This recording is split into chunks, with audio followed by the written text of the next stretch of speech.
Welcome to Midwest Paranormal Presents Paranormal Soup. I'm your host, Jason Bland, and tonight our guest is psychic medium June Ahern.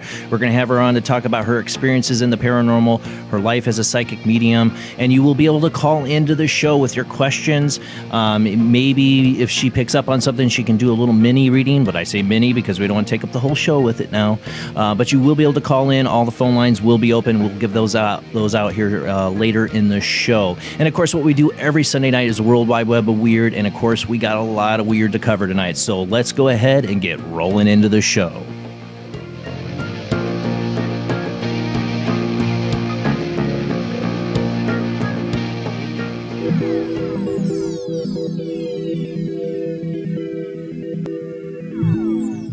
Welcome to another night of Paranormal Soup. As I said before, I'm your host, Jason Bland. We are streaming live out to Facebook and YouTube, and for the first time tonight on Paranormal Soup 24/7 radio. Yes, we have our own radio network now. I promised I would do it.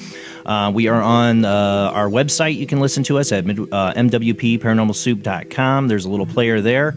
But the easiest way is the Paranormal Radio app by TalkStream Live has an app. It's really convenient. If you love paranormal radio shows, you can download the app. You'll find the Paranormal Soup radio channel on there. And you can listen to the show all week long, 24/7. I play all the reruns. Right now, I'm updating the database. I think there's 15 shows rerunning in there right now. There'll be more added soon. But if you miss Paranormal Soup, can't wait till Sunday, you can go there and listen. So check out the Paranormal Radio app from TalkStreamLive.com. Go there, you download the app, and you'll find us there, or listen on our website if you just like to listen. That's a good way to do it. But of course, people who are listening, we are a webcast. We are on Facebook at Midwest Paranormal Presents Paranormal Soup, and on YouTube under Jason Bland and Paranormal Soup. You can watch us there if you're just listening. I get to say that again. I have to narrate the World Wide Web of Weird for that. But let's bring up my panel of Paranormal Soup team here. Let's see. We got my lovely co-host Jamie D with us. How you doing tonight, Jamie? Doing good, thank you. Glad to have you. I know Rob was on earlier, said he should be back, I believe. Jeffrey Chan won't be running the World Wide Web Weird tonight. He will be back hopefully next Sunday. So I'll be running it, and as everybody knows, I'm a little rusty at doing it, but I'll do my best to run the World Wide Web Weird and read the articles and give you the best on that. And our guest will join us here shortly, June Ahern. We're going to have her on tonight. You'll be able to call in and ask her questions, or maybe, like I said, if she picks up on something, do a little mini reading for you. But she will be joining us after the commercial break. She might join us for World Wide Web Weird. I did invite her for it. So she's here with us in the Hangouts. I think she stepped away, but she'll be back. And hopefully she'll hop in and join us on the World Wide Web of Weird. Speaking of that, we got a lot to cover. So let's go ahead and roll into the World Wide Web of Weird.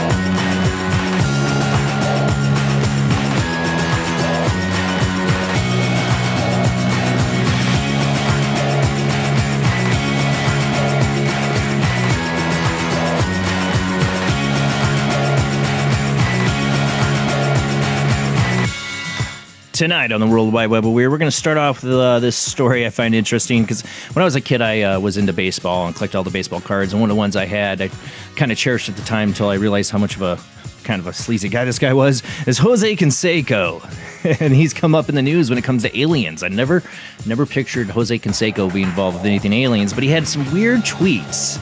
This article is going to come from the New York Post. Jose Canseco says that aliens can teach us how to time travel. What does Jose Canseco know about that? Again, for people listening on our Paranormal Soup radio channel, we are a webcast. You can watch us and see the videos we share. We do have some videos tonight on our Midwest Paranormal Presents Facebook page or on our YouTube channel, Paranormal Soup. And this one is going to be an article. Let me go ahead and pull that up here. Let me see here. Jose Canseco, this comes from the New York Post. Former Oakland A's designated hitter Jose Canseco claimed on Twitter that aliens want to share the secrets of time travel, but they're having trouble getting in touch. Aliens have been really aliens have been trying to teach us how to time travel, but first we have to change our body composition, which we are not willing to do. We have tried with animals and it has failed. I think he's going vegan here. Is that what it is? American League's 1988 MVP, who toyed with the idea of becoming President Trump's chief of staff, never heard about that, said the supposed extraterrestrial skill can be taught, but a major issue is halting our quest for interplanetary communication. Our science is totally irrelevant to aliens, he tweeted. Though Canseco didn't offer a solution, he received a few suggestions. One, would you agree to be abducted, Jose? Hypothetically, replied one Twitter user. Where is this coming from, Jose? I mean, really? I really would like to know. I'm like, where is this coming from? Does he have a history of, being involved or an interest in aliens? The first time I ever heard of this, and he just starts tweeting this stuff out. I don't know. It's a little bit weird. But we're kicking off with Jose Canseco on the alien thing. We got a lot of alien stuff, so let's go ahead and get to the next one, because it's a series of alien stuff here. This one, let me see, pull up the video here. Let me pause it. All right, before I play the video. Silver pilled shaped UFO filmed near Greensboro. Wildlife enthusiast Brett Jones had been out filming birds when he noticed something unusual in the sky. Let me go ahead and play the video. Let me mute that so I'm not hearing it. I'll play it again with him talking, but I'm going to just let the video play while I'm doing that. I just saw this flash in the corner of my vision, he said. I look over there, and there's a plane I saw and a flash gun, but it was just near it. I already had my camera strapped to me, and I started trying to capture it. I told my wife I just saw a UFO, and she said, "Oh, yay again." But then I look at the video, and I scroll, and I was just like, I have no idea what that is. It turned out that the object he had captured on the film wasn't simply a flashing light, but a strange cylindrical object that seemed to spin around as it flew in the air. While some have suggested it could be a balloon, Jones remains unconvinced. If I see evidence that it's indisputable for me that it would be a balloon, then yeah, I would say it's just a balloon, he said. But after 10 seconds, I couldn't see it in the sky anywhere. Why would a balloon, if it was just twisting around, why wouldn't I see it again? It'd have to be a big balloon, because there's one point where he shows, I didn't hit play, where he shows a plane. I don't know if I put it in this video, and it was way higher than that. Like, there's a plane that flies underneath it. I don't know how well it's coming up here, but you can see it. Look, it's got like metal edges to it and like a blue center to it. It's really weird. And it like flashes and it's gone. Let me go ahead and pull up the audio from his experience here. The front of it. Or it's ejecting some. Let me go back. And you will see a pill-shaped object. And when I saw this, when I got back inside, it just blew me away, because it was not what I expected at all. I don't know what that is. It's kind of pill-shaped, and it looks like it's got like two ends to it, and it also looks like it's got a tether that's coming off the front of it.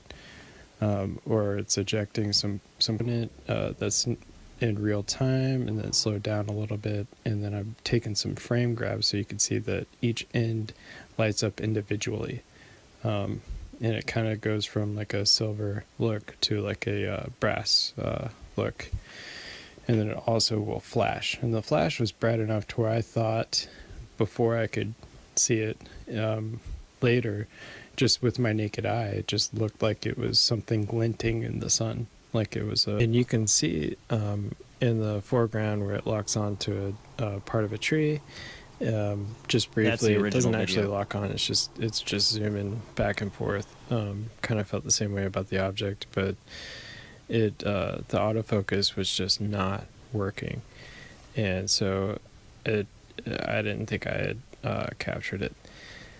And I obviously I have. And here coming up, I'm going to show some airplanes shot at this. I wish I would have put the other edit in there of the airplane, because there's an airplane that flies by at another edit where you see like it above him, and whatever was that had to been way farther back, like way higher up. The camera barely picks it. When you're seeing it there, he has it 900% cropped, so you can see it. It's really way up there. I doubt that's a balloon. It's odd. All right, let's move on to more UFO stuff. Oh, darn it, I hate it when I do. This is why I miss Jeff. He'll be back. Okay, we got another video here. Let me stop this 1 second. This is from UFO sightings shotspot.blogstock.com. Airplane passenger captures an alien craft fast mover under the water. Interesting footage of a USO, unidentified submerged object, also called a fast mover, at a high velocity under the water, filmed from an airliner en route to LAX. A plane passenger has filmed a USO at the moment the commercial plane flew above the sea of Japan, and even the plane is flying at a cruising speed of almost 1,000 kilometers per hour. The USO goes even faster. Some people say that the long dark trail object underwater is just a shadow of the plane, but if we compare the shadow of a plane, they got a picture I didn't have up here of a shadow of a plane.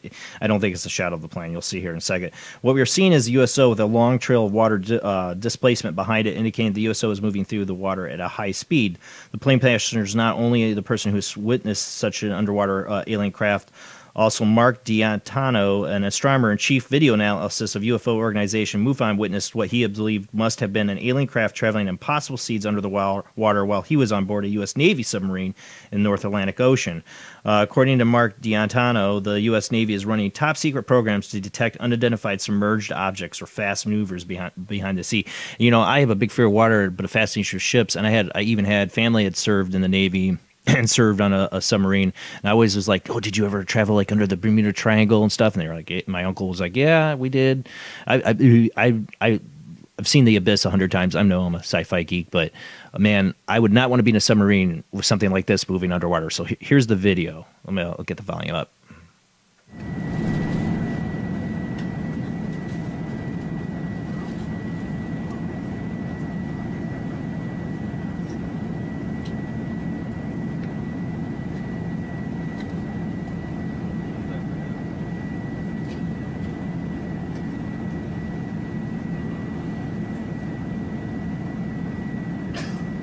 Hard to see on the screen, but it's like right up here. There's this dark, long object that seems to be moving through the water.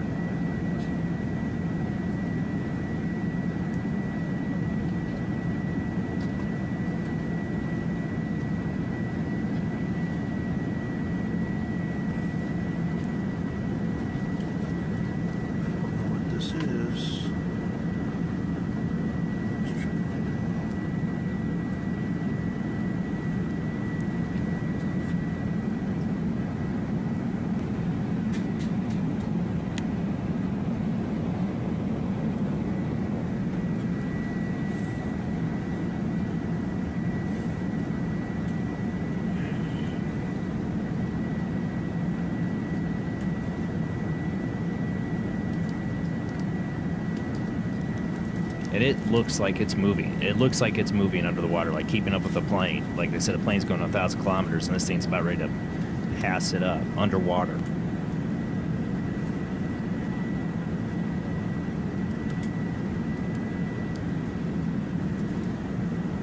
It might be hard for people to see, but definitely check this out, ufosightings.blogspot.com. Check out the video for yourself and see what you think, because this thing looks like it's moving fast.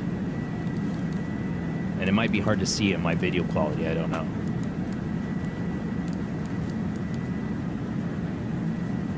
And this video is a lot longer than this. I even edited it down. There's a lot more. He films it for a while. It tracks him for a while. I'll be a little nervous. I'm always if I see a UFO while I'm on a plane, I'm going to be nervous. I'm just going to be nervous. Okay, next one is another UFO. There's a lot of it tonight. A lot of UFO stuff tonight. Let me get that screen up here. This one, I saw this I think Monday, right after the last show, and I was like, wow, this is some really crazy footage. This is an odd piece of footage circulating online. Shows. Let me go ahead and pull up the video. Odd piece of footage circulating online shows a strange incident which some imaginative viewers believe could have been a UFO landing. The curious video appeared online last week on an otherwise nondescript YouTube channel and was given the fantastic title, UFO Ship with Aliens on Board Crashed into a Sand Pile on My Driveway. Aside from that rather presumptuous description, little is known about the nature of the footage other than it was allegedly filmed in the English town of Doncaster. Now, I don't like to show a lot of UFO videos when there's not a lot of the provenance of it, like where did it come from or a story, but I find this one interesting. I mean, this totally could be CG, but I'll let you watch it. You can see it's filmed off a CCTV camera. You'll see that here soon. In a second. They're filming it, they captured it on their security camera, and then they're filming it off of that. So that's one thing I find interesting. In the video, a bright glowing object can be seen descending from the night sky and landing. Let me go ahead and play the video here. I don't think I have any sound on it. A bright glowing object can be seen descending from the night sky and landing in the driveway of a home. It then sits in the spot and flickers to around 10 seconds before the footage comes to an end without showing how the scene ultimately concluded. And that's what I always say about these UFO videos. I've seen a lot of people share this, is sometimes a telltale sign of a fake, and this could be, is they don't show you how it left. They never show you how it left. It just, disappears. But I don't know. There's still something about this. No doubt, thanks to the sensational title, the video quickly caught the attention of numbers of people on YouTube channels that specialize in unusual pieces of footage of possible UFO or alien activity. Unfortunately, it's probably a safe bet that the footage does not show a UFO ship with aliens on board landing in the person's driveway, as skeptics have offered a more down-to-earth explanation of what the security camera captured. They argue that the object was landed in the person's driveway is most likely a Chinese lantern that had fallen from the sky and subsequently caught fire, which would explain... Let me get this here, which would explain the, I gotta sound I'm hearing here, so let me turn that off. You can see it's off of CCTV footage, which would explain the flickering seen in the video. While this prosaic theory may disappoint some UFO enthusiasts, we're inclined to believe it specifically since there's no sign of any frantic ETs trying to escape the inferno. I thought a lantern would be a good explanation for it because the way it flickers. I think that is a good explanation for it. Because it's not C. Oh, hey, Rob. It's not CG. The way it lights up things around, there's some telltale signs. I think you can see if it was CG. I mean, they did a really good job because you can see the lighting. You can see the light reflecting on the car. I mean, you see it lighting everything up. It's not CG. It's really an object there, lighting up. So the possibility that it's a lantern falling, and man, those Chinese lanterns fool a lot of people about UFOs when they're up in the air too. Imagine how they look on an infrared camera when they land. See, that's why I miss Factor Fake. Factor Fake could have totally retried this, and shown, what it would look like with a Chinese lantern falling down, catching on fire. It's pretty cool looking, but yeah, then when you bring the Chinese lantern into play, that makes sense too. It could be. It's hard to say. I mean, it's pretty bright. Like I said, I'd love to see that recreated to see. I'd love to see that recreated to see. Okay, let's move on here before we run out of time. All right. More kind of alien. This is cattle mutilations. They seem to be on the rise again. I don't know what's going on here. This one is a newscast, so I want to pause it here a second. Ranchers on edge after a cow found mutilated in Oklahoma pasture. Farmers and ranchers in one Oklahoma community are on edge following a disturbing discovery. Recently, some ranchers in Comanche County have gone to their pastures only to find some of their cows have been killed and mutilated. Last week, Betty Bazier went outside and saw her pregnant cow had been killed. Officials from the Comanche County Sheriff's Department told KSWO that the criminals cut the cow's uterus, milk bag, and right ear. Sheriff Kenny Stradley said that they have investigated similar cases in the past, but not to this magnitude. At some point, Stradley said they don't have any suspects and they're relying on the community to report suspicious behavior. As for Bazier, she has a message for the vicious trespassers. Better hide your ass. Don't let me know who did it, she said. Stradley said the person responsible will be arrested and charged with animal cruelty. I'm going to have you actually hear her account here. I'm going to play this. Unmute it. It might help. For over 40 years and says she's never seen anything this gruesome. But somebody had to have tranquilized her and then give her a shot of that stuff to coagulate your blood because there was no bullet holes, no nothing. Comanche County Sheriff Kenny Stradley says they've investigated similar cases, but none of this magnitude in several years. Bazaar says she hasn't to do this. They was getting ready to make a sacrifice, I think, to the devil over that red moon. Anytime you get a bad change in the moon like that, you'll see this stuff come up. The Sheriff's Department doesn't have any leads at the time, and it's unlikely they'll get any unless the public steps up with information. Not unless you catch them actually doing it, or you was to stop a car going down the road and they have the parts of the calf or the organs or anything like that in their car. And as for other farmers and ranchers, Bazaar had only one thing to say. Just keep your eyes and ears open, boys. But she brings up a good point. They've related alien abduction, aliens or UFO sightings to like things like lunar events like that. And she said the blood moon happened. It's satanic, maybe. I don't know.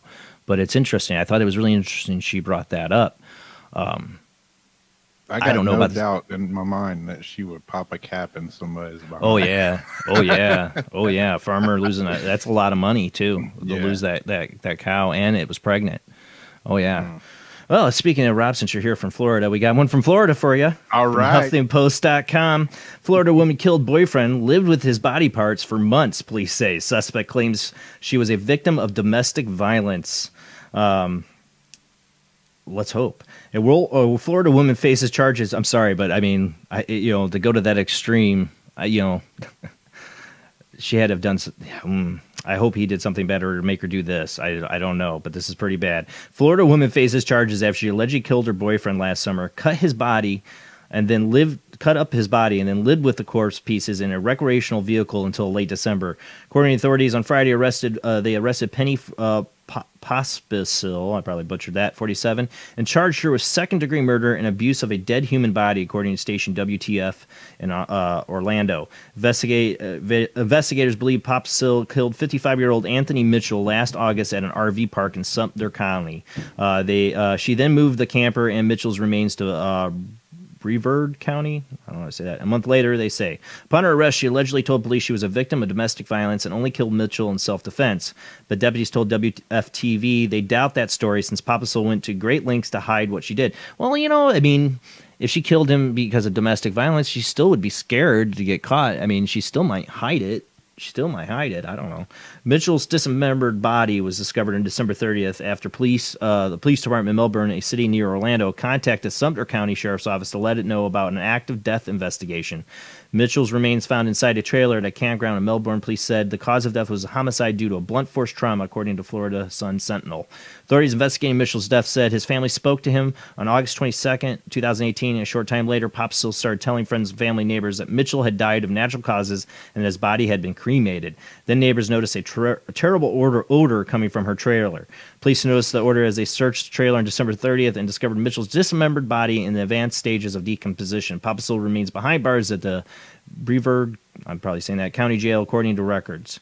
Brevard, thank you. See, I'm butchering names. Today I had just a little package of chicken legs in my refrigerator that I started to go bad, and they stunk really bad. So imagine with exactly. I mean, that's what they say. Like Jeffrey Dahmer, I lived with that kind of stuff. Something's got to be really messed up with somebody, and I think that's what the police are thinking. Like, I think if you're domestic abuse, you would have just called us and said help. I killed my boyfriend because he was beating me. I'm sorry. Here, I don't want to live with the body parts anymore. I don't know. But that's from Florida. All right, one more, because we're running out of time here. Just real quick, I want to get this last one in. I think actually if I scroll up, it'll bring up. Nope, there it is. Okay. Last one. This comes from the sun.co.uk. I thought this was an interesting article because of what's been going on in somewhat of the news media and the politics right now. And I don't like to get into politics or issues and stuff, but I thought I want to make a point about this with this article a little bit. Little Angel, mom freaks out when son 4 proves he is the reincarnation of her miscarried baby, and he came back because he missed her. Luca, 4, told his mom, Laura Maza, he was in her tummy but died. Now she shared his chilling account of the miscarriage she suffered before he was born. In an Erie Post, Australian mom who writes under the name Mom on the Run said, before I was pregnant with Luca, I had a heavy bleeding. I remember having a positive pregnancy test, and a few days later, bad pains, and I had a heavy period. I wasn't sure what it was, and now that I'm wiser, I have an idea. I got pregnant with Luca pretty much straight away. I knew Luca had walked to this earth before. I could just tell by the way he looked. She continued, like little old man, he has always been wise and said some really funny things, sang along to old songs that he wouldn't have heard in his 4-year-old life. But tonight in the bath, he said something that really shocked me and made me truly believe in old souls. He said, Mommy, do we live in Australia? I said, yep, we do. We live in Australia. And he said, I didn't. I lived in your tummy. And I said, yeah, you did live in my tummy and in Australia. He said, yes, Mommy, I lived in your tummy. I was there, but then I died. Laura told how she went on to question Luca as to what he meant, and was shocked by his answer. He said to Mommy, no, Mommy, I came into your tummy, and then I died. I went looking for you, but I couldn't find you. I went to your house. I went everywhere, but you couldn't hear me when I called you. So then I was sad, but then I became an angel. I missed you, so I wanted to come back to you. So then I was a baby in your tummy again, and then I was born again. I wasn't in heaven. I was in Australia, and then I was in your baby again, and now I'm happy. I'm your baby again. I'm happy I can grow up now. Laura explained how, hearing Luca's account, she burst into tears. I just stared at him and cried. Our babies know who they want to be in their mommies who they want to be their mommies long before they know they exist. She finished, and I'm not trying to get political, but all this talk about late-term abortions, and I'm a pretty pro-choice, keep the government out of things, but I will admit, talking about the late-term abortions has made me really uncomfortable because I do believe there's a consciousness in there. There's a little baby in a story like this, or the reincarnation stories we've talked about, and past life regressions, that they're there. They're conscious in the tummy. There's a little soul in there, and if you're a parent, you know that. You feel it. You know it. So I'm just saying this is something people might want to take in perspective when they're talking about this debate about that we are talking about a life. It is a life. I'm not trying to get all pro-life because I'm not that kind of person, but I do think we need to at least consider that we do know these are a life. That is a life. That is a baby. There is a soul in there. I truly believe that. And like I said, if that offends anybody, I am sorry. But I thought when I read this story, I'm like, this is kind of a perfect story for what's going on right now in this crazy, stupid world that we live in, and all the silly stuff we argue about. We can't argue that we don't believe there's something there, that baby is alive. There is a soul there. All right, guys, that is it for the World Wide Web of Weird. We have our guest, June Ahern, will be joining us after this commercial break. We will open up the phone lines in a little while. You'll be able to call in. We'll give out those phone lines. And for people, don't forget, you can listen now on Paranormal Soup Radio 24/7. You can listen 24 hours, 7 days a week to the old shows, and we're live there now. You can listen on our website or the paranormalradioapp.com. And, of course, people who are listening on there, we are live on Facebook, Midwest Paranormal Presents Paranormal Soup, or on YouTube, Paranormal Soup, Jason Bland. You can find us there and watch. All right, guys, we'll be back with our guest, June Ahern, after the short commercial break.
You were brought here for one purpose, necromancy. A ceremony dating back to the pre-Christian era.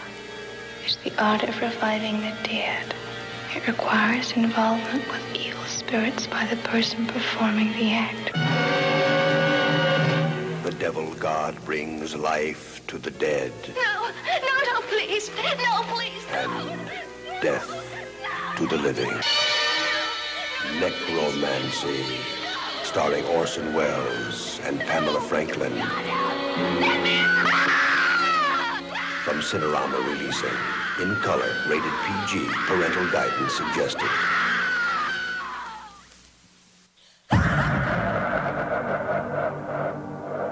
If you are interested in discovering the truth about the paranormal and want to hear from leading researchers in the field, join Justin Brown on his 3 weekly shows named My Paranormal Soapbox, Necromancer Live Show, and the Supernatural Symposium, live on Facebook, YouTube, and InterfaceDeath.net.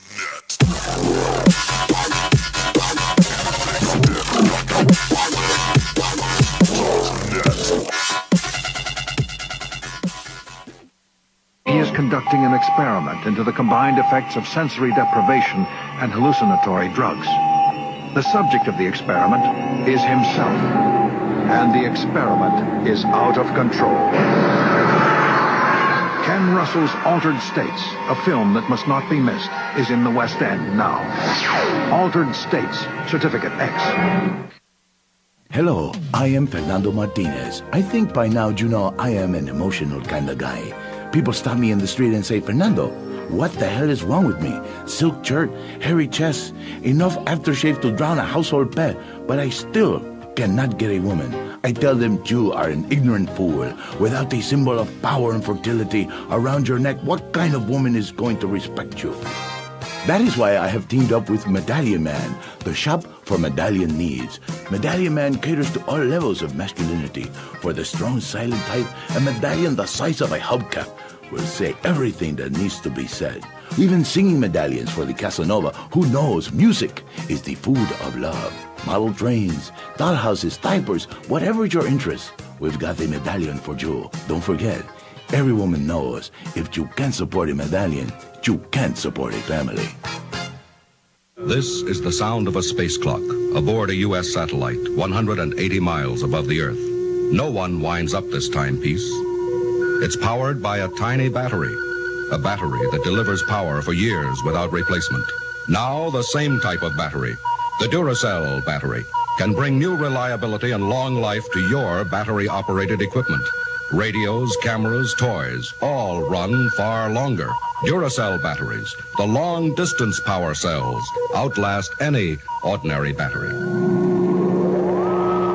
The same type of battery that keeps space clocks running for years can bring long life to anything powered by batteries.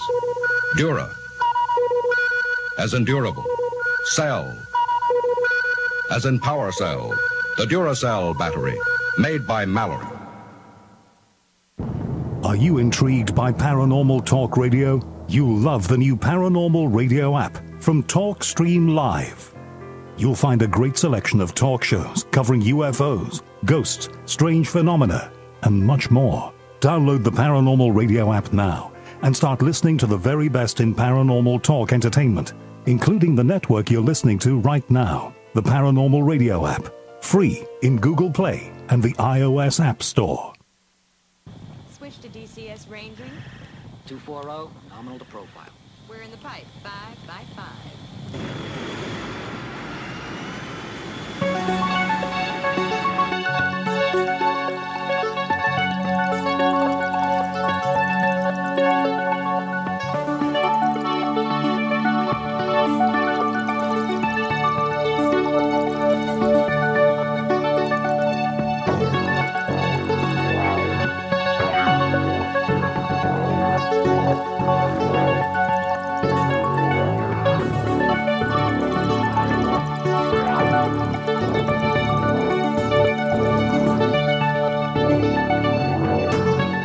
Tonight on Paranormal Soup, our guest is June Ahern. I'm going to get into her bio really quick, but I almost forgot to mention, we do have a Patreon page for Paranormal Soup, and I want to thank, we have 7 Patreons I am very grateful for our just starting out our page. We already got 7 people. I want to thank Tracy Woods, Lonnie and Alicia, Gail, that's my mom. She was my first Patreon. Thank you, Mom.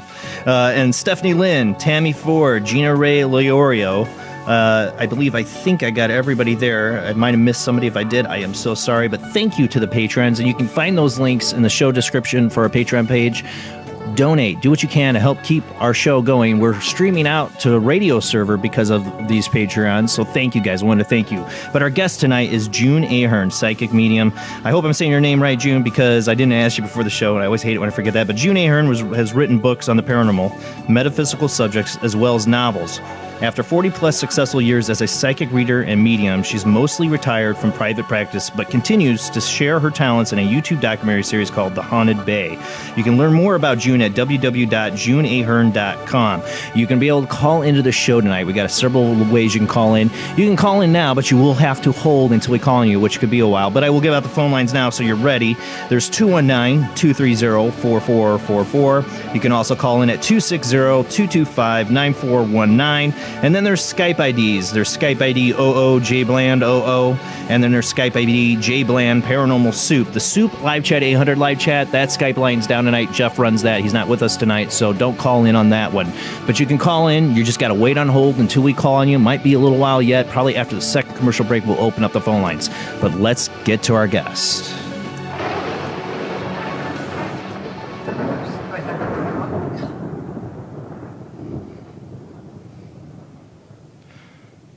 How you doing tonight, June? Doing good. How are you? Doing good. We do have somebody waiting on hold. Whoever's waiting on hold, you're going to be waiting a while. We just started, so just hang in there. You will be the first call. That was quick. That's been happening a lot. Welcome to the show. All right, June, go ahead and tell us a little bit about yourself and how you got involved being a medium. Well, in the 60s, we became more interested in unusual kinds of ways of spiritual, different connections. Of course, there were mind-enhancing drugs. And then I was in a serious car accident in 1970. And I went through the windshield. I came back inside the car. We didn't have seat belts then, but I hit the dashboard and came in. And when the ambulance picked me up, I expired for a period of time. And although it was difficult for me to talk about for many years, I had gone what I perceived as the other side. And when I came back, I wasn't welcomed in the other side. They shooed me away. They smiled and shooed me away. I started having unusual kinds of experiences, meaning we would think of it like a deja vu, but it would happen within a short period of time, maybe an hour, maybe as long as a day. And then I had a visit from a person that I didn't know had passed on, came to visit me. A couple of different spirits came, and then I learned later they had passed on. So it all just kind of started unfolding for me in the early 70s, kept going around. I took a tarot class to find out maybe I could figure this thing out, and it just kept growing like that. And off I went into this different kind of life that I never had planned for myself or even knew existed. The near-death experience, it seems like, did you think you had abilities before, or do you think all the abilities came after the near-death experience? Well, I believe they came after.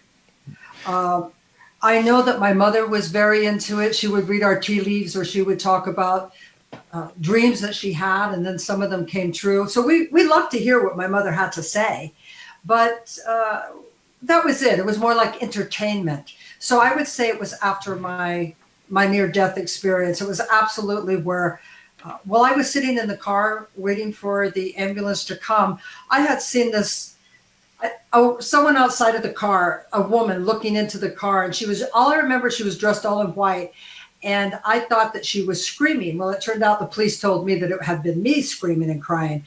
And when she came up to the car, she stopped, and I believe she said, "Don't worry, it's going to be okay." Now, that couldn't really have been. It was like 2 a.m, and we're out in this industrial park. Really, there was nobody there. There happened to be a car going by, and so we didn't have cell phones, right? Saw this car hit a telephone pole, and they went back to find a payphone to call up, and that's how it happened. That's how we were found. The driver and I were found out there. Wow. And yes, afterwards, I started to have different kinds of experiences that scared me. I mean, I could not talk about the near-death years. Right. Well, I think a lot of people have trouble with it. We've had, guests on the show that covered this subject, and it seems like people that have near-death experience take a long time to process it. When you went to the other side, you said they kind of shooed you away. It wasn't your time. Was it people you knew? I mean, was it people that you recognized? Yes, it was my grandparents and relatives. We immigrated to this country when I was young, so I really didn't know my grandparents and my relatives other than photographs. And I just recognized them from photographs, except they were not in photograph form. They were actually moving. And they were inside of this area, like, well, not a picnic, but luncheoning outside. They were all sitting there. They were laughing. It was beautiful. It was a garden. And they waved at me, hey, hello. And I felt this pull, like I wanted to go to them. They were so peaceful and joyful. And they said, no, you can't come. You can't come, June. You got to go back. And they shooed me away. And then I woke up just before I went into surgery. I mean, I was pretty damaged. My face was really damaged. Yeah, and it's got to be, be in this beautiful place and then wake up to feeling like getting in a fight with Mike Tyson's not probably a pleasant experience either. Waking up from that experience. What am I doing here? What am I, what's happening? And so my period of recovery and out of the hospital, those were the days where they actually kept you in the hospital. They didn't put you out the next day. I was in there for almost 2 weeks. Oh, wow. And when I left and processing it, and then I began to remember this experience. Within a couple of years, it came so strong. It was disturbing. It was not pleasant. It wasn't like, oh yeah, I had this experience. It was, what's wrong with me? What's, am I crazy? Well, and there's nobody to talk to. I mean, who could I tell this to? Yeah, I think that becomes a lot of the problem. Some people wake up and they tell the people that are attending them, like, hey, I just saw the other side. And like, yeah, hush, you just lost oxygen in your brain, or they try to give you scientific reasons, but what you saw was real. Now, absolutely. for you, how did it start? The abilities, how did those start for you? as I said, I started to have these, what we would think about as deja vus, like, oh, I think I thought that was really that. interesting. And then it was curious. Like I would have these experiences and then they would happen, whether it's a conversation with somebody, whether it was going to see another person, whether I heard about someone that did some kind of situation and I would know about it. So I did take the tarot class, and that was back in San Francisco in the early 70s. Before I had this accident, I actually went for a card reading. A friend knew a friend, and she had said, oh, you're going to get in an accident. There's going to be two men by your side. And all. Well, I was dating one guy. I was out with another guy. And I got in an accident with him. Wow. So I was kind of like, oh, I want to know about this. And I had bought a book called, It's in Your Cards. And then I decided to take, it's a really old book. Then I decided to take this tarot class. And when I took the class, the teacher said to me, you're really gifted at this. You should think about doing this. And I was like, I don't know. And so I started reading for a friend and then a friend of a friend. And I began to have visions for people. I began to see things about people and know things about people that I didn't know. It would be like I'm meeting you for the first time. And the thing about the spirits and spirits coming, I kept really quiet for many years about that. I didn't want to say to people, oh, by the way, your father's standing by your side and he's telling me this. And so instead I'd say, well, I think this or that. I took I claimed it as my own psychic abilities to know these things without telling them that I was actually getting information from spirits. And then this woman came to me and I opened up and I began to, we're speaking about, 8, 9, 10 years into what I've been doing. And this woman said to me, I know you're seeing my, whatever relative it was. I know you're seeing spirits. And I said, yeah, you're right. How did she know? She could tell the way I was relating information to her. Yeah. She's like, she knows it's coming right from them, the way it's coming. Correct. And she said, you're a medium. I said, well, no, I'm just a tarot reader. I didn't want to, like, what? I'm going to believe that there's ghosts? Though I have had spirits showing up to me. My grandparents came to me and I gave a message to my mother of some information I did not have previously. Before this event, before this woman. And then I also had a spirit come to me for a young man that I knew that lived he was young, I was young, in Oregon. And he had committed suicide and I knew it. And then I called up there and his mother said, he passed away. So he came to you and you didn't even know he was passed. No, I called up because I saw him. Oh, man. I guess I better call him. I knew he I knew he had a thing for me. I thought, well, I guess I better call him, a little bit sassy. And I call up and his mother was a lovely woman. I just felt terrible. I didn't want to say to her, yeah, well, your son came to me and visited me. No, how do you even say that? No. So it just kept growing. I was not comfortable with it for a long time. Now it's... I totally get that because I've had experiences, June. When I was a kid, I was 6th grade. I had I picked up on when you said the deja vu thing. I had a very intense summer. I mean, I still get the deja vu, but I had a very intense summer. It was like the summer of 6th grade, I believe, or maybe it was the summer of 5th grade. Really intense summer of deja vu, like you said. Like things would happen, like you would know things a day before they would happen or whatever. I equated it to actually catching that I was getting the information maybe in my sleep or in dreams. Like I've dreamt about it and then I would remember it right before the incident would happen. Or I know I've been to this place. It actually helped me save a friend from hurting themselves because of that in 6th grade. So I became a believer in right away that psychic ability is possible to know things. Now, if that was spirit telling me, I don't know. I've never really been sure. I've had other experiences. I dabbled in the tarot too, and I had some experiences that made me go, yeah, I'm not a psychic. I don't want to do this. I mean, I'm not joking. I seriously did. So I can see why there's a reluctance there. I mean, one, people look at you like you're crazy if you start talking about, oh, your Uncle Ted's standing right there. People are going to, like, okay, you gotta. It's a hard thing to accept. I've seen my friends that are mediums. Just they're out and proud about it. They don't care. They've gotten over it. I don't know if I ever could do that. That's why one of the reasons I probably pushed back from it. I never got highly into it. Well, it's curious that you're talking about yourself as a child, 5th and 6th grade, and coming through in dreams. I have a 12-year-old grandson, and when I met him, I call him my bonus grandson. He's a step grandson, but he's a bonus. Hey, in my he's a life. grandson. He's my grandson. Like I tell him, we may not be blood, but we are really connected. And I met him at a young age, 3 years old, and he said something to me then. He was a little boy, about 4 years old. You speak about your dream. I want to get there. And they were leaving late at night, and my sister had only just passed. And a 4-year-old, I didn't talk about it, but suddenly he just looked like he was falling asleep. And I said, "Oh, this little guy's tired." And he says to me, "Your sister is with you." And I went, "Whoa." Whoa. I didn't tell him. No one told him. He's 4 years old. We didn't talk about it. And now he has, as you said, he has dreams, and he knows about people and things and events. And so luckily he has me. So I'm going to be mentoring him through all of this and helping him feel comfortable, because he will feel at times rather odd, like, whoa, why am I having this? That would be a good book there, June, is A Parent's Guide to Raising a Psychic Child.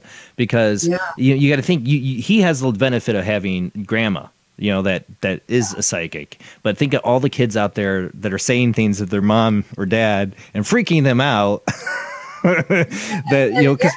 Because I had that experience as a parent. And it's like, what do you do? And I believe in this stuff, obviously. So I'm a little more acquainted to it. But I mean, I had my son once tell me that he sees a dead man bleeding on the road. Like, there's nobody there, but he sees it. Was that you ever seen the Sixth Sense, when he's like telling his mom in the car? I had that moment with my son. It was really creepy. And a lot of parents don't have the tools to deal with that. No, they don't. And years ago, when I had a metaphysical center, I actually had telepathy class for kids and have them come and talk to me. My son had a good communication skills at a very young age. Even the doctor, they were like, wow, he's 2 years old, but he's saying all these sentences. And he told me all about his other lifetimes. He said, "Really? You're not my mommy." And I said, "What?" He says, "No, I miss my real mom." And he would talk about it. Wow. And then he also actually had a murder case. Oh, God. I took all of it. He was about 4 years old. I recorded it, so I would have it. And he's telling me about how she was murdered, how the shark came up, and it was by the beach, and the shark went inside her like this. Well, the woman was murdered by a beach and found in water, and she had been stabbed. So I worked with the police. I had more, but my son gave me a lot. I didn't want the police talking to my son, though. No. So I said, I got it. But he actually got it. And he told me so much information. Wow. There's an old man, and nobody knows, but he knows. He saw it happen. They found a man at a place that had looked down, and they actually had to videotape him because he died before they went to court. Oh my God! The murderer dragging her into the truck. So you do work with police. We can get in that. So I don't want to get into it right now, but we'll get into that later. I have worked with police, and I chose not to do that anymore. That's got to be really hard choice as a medium. I can't help but get into this too, because I have friends that are mediums, and some are like you. They've worked with the police, and then they don't want to. It's because it's a lot's riding on what you're doing. I mean, most of the time it's cold cases, but still, there's still a lot riding. They're going to go in a direction because you sent them there. Well, working with the police is difficult anyway. Yeah. When I worked with the DA, he was much more open because his wife is open. And the few policemen that came to me, actually, they said they did believe me. But they show you lineup pictures, and they show you this, they show you that. It's not easy. I drew the picture. When the woman went missing, I drew the picture of the man because she had been a client of mine, and her sister was a client. Oh, wow. And my picture was exactly how the man looked. That's crazy. That's what the police went off. They went on that. They go, oh, this is somebody of interest. Wow. It's really difficult because it's sad to begin with. It's really sad. You're speaking about someone that's murdered, and that's a really sad thing to talk about.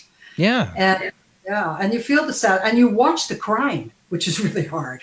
I'm watching the Ted Bundy special on Netflix, and I'm having trouble, watching it because, I mean, people died. And what I hate about it is that somebody like Ted Bundy would love having a Netflix documentary because they'd love they're narcissists. They would love all this attention, and I almost don't want to watch it because that's what part kills me.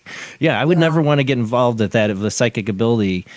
Because I had a little bit of experience being in law enforcement. I know how police officers are. I mean, they're analytical. They deal in facts. They have to be. That's their job.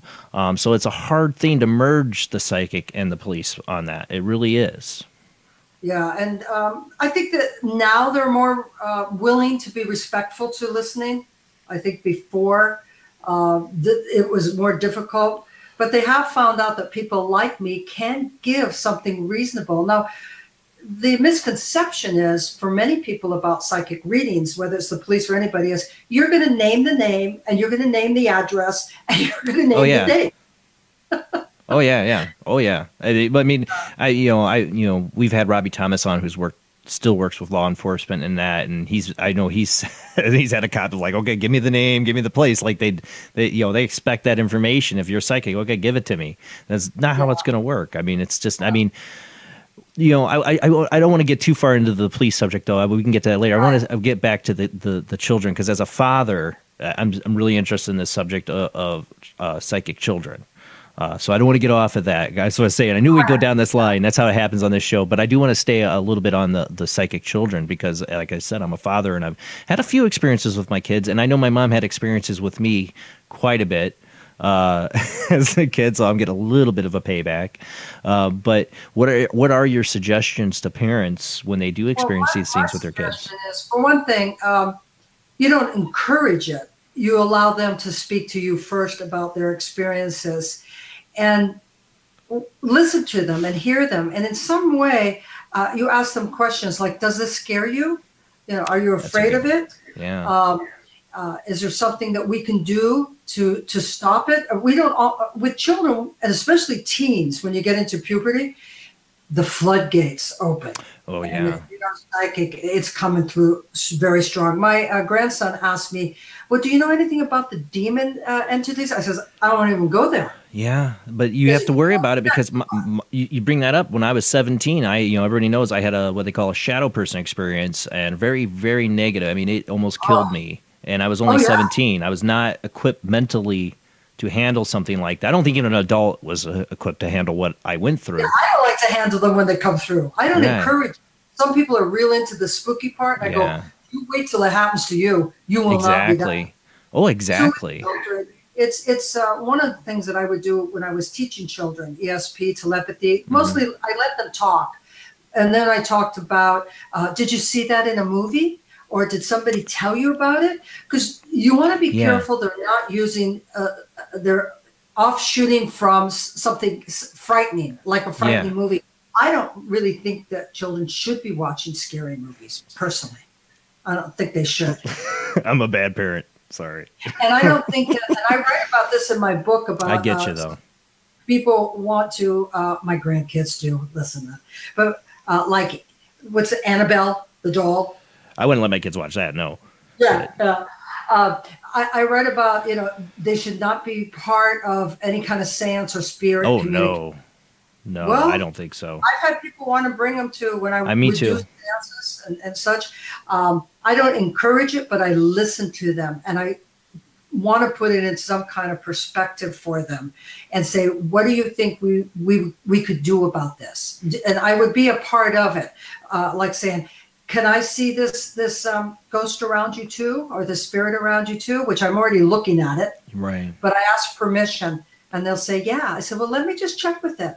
And I might say, depending on the age, you can't speak to a teenager the way you'd speak to a 5 or 6 or 7 or 8-year-old. Right. And, you have to speak with them in a way where you acknowledge it and you investigate it, and teaching them how to quiet themselves. When we'd start the class out with now they're doing this in school, teaching kids meditation, and I would teach them in the 80s when I had my 80s, 90s, had my metaphysical center, how to come down, how to realize that they can view what's going on, but they don't have to be part of it.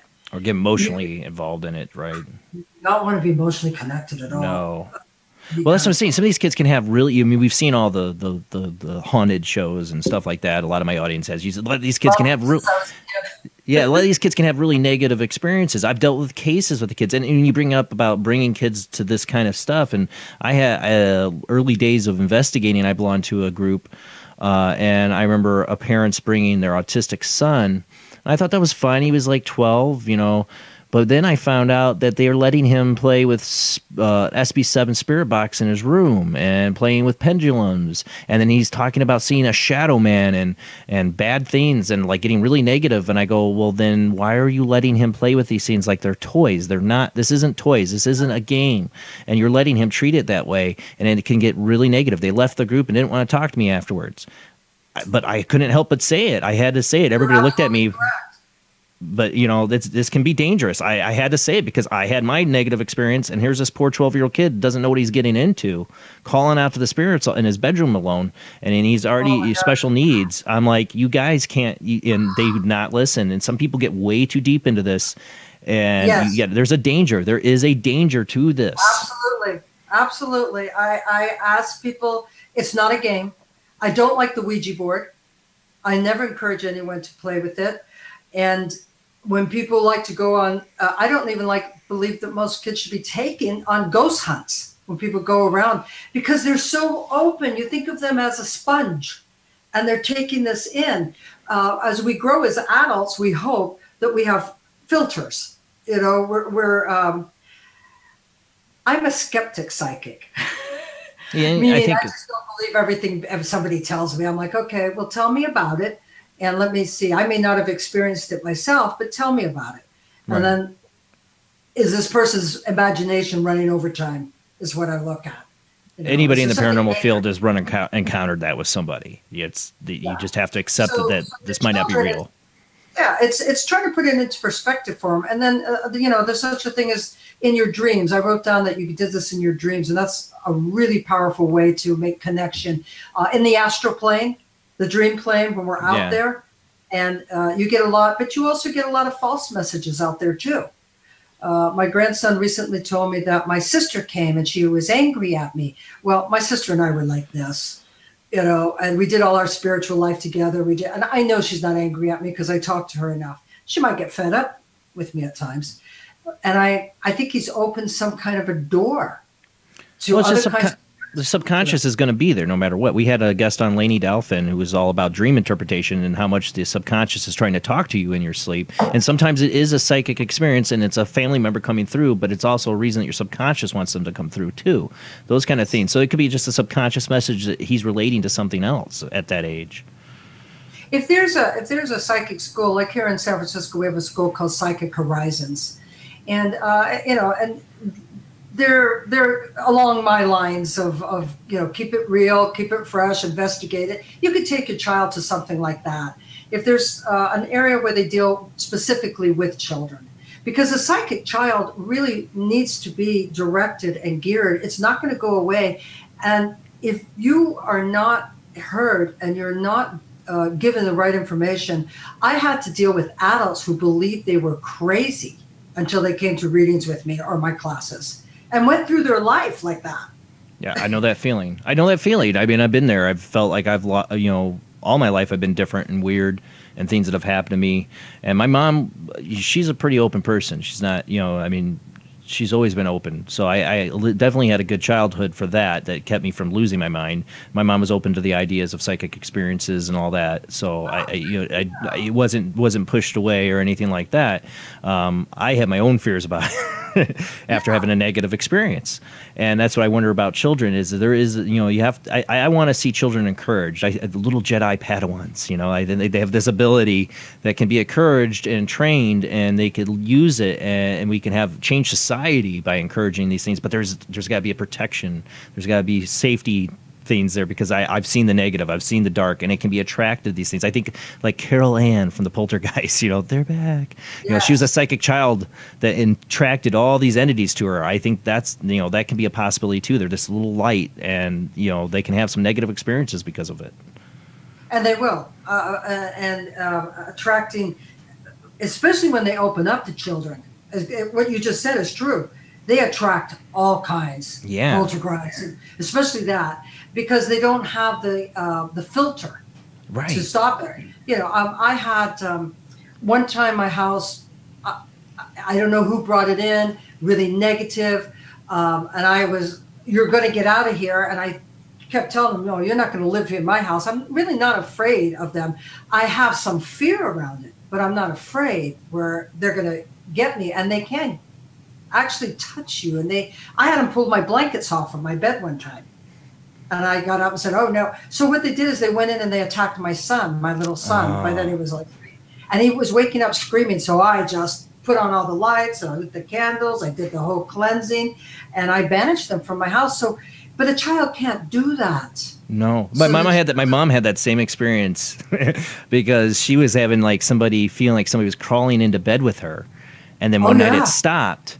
And the night it stopped, I remember I was 4 or 5 years old. I remember somebody crawling into bed with me and being extremely frightened. And I told my mom about it and it freaked her out because she's like, oh my God, I thought, I'd been having that experience too. And she knew who the spirit might be and called him out, like told me go outside and play and told him, you're not welcome here anymore.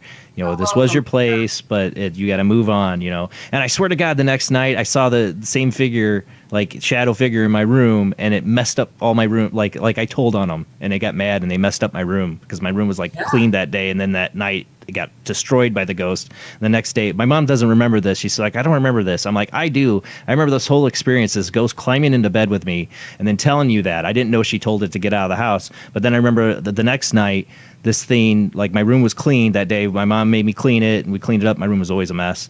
And she came in my room the next morning and was like, why is your room a mess? And I remember hiding under my blankets that night as I heard this thing throwing stuff around in my room. Like it was mad. I told on them. Yeah.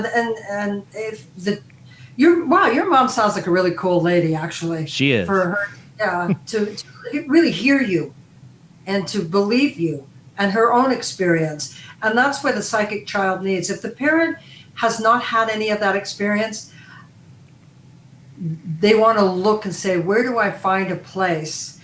There's a church, what is it called? The Spiritualist Church. They're all over the United States. Well, not all over. They're in different places. And they do have a school for children also. Well, they do in San Francisco. I don't know other places. And that would be good. You want a child to go to a reasonable psychic school with reasonable psychics. And I think that is true of many psychics. They do not want to harm the children. And they have to be brought up and educated, just like you educate them to read and write. You would take, or say a child is really great at music. You send them to music school. Right. And the children being born now are really more and more in tuned. And then we untune them. We untune them and go, here's a tablet. Shut up. And then we untune them. That's why I swear. It's like, let's get them now while they're young before they get untuned by society. I always trust my child. I always trust my son. And he doesn't really use it now. He's a man now. And he doesn't really use it, but he can. Yeah, that's the same here with me. I backed off from it. I got really heavy into delving into developing my psychic abilities, and then I had, even after my negative experience, I still was curious. But then I had some more negative things, and I was like, nope. I'm not a psychic. I'm not doing this. So I don't know. But you are psychically in tuned. I never really cared for the word psychic myself, but that's what people relate to me. Sensitive. I'm a sensitive, I feel, I'm a clairvoyant. But also for children, it's really important to have children out in nature.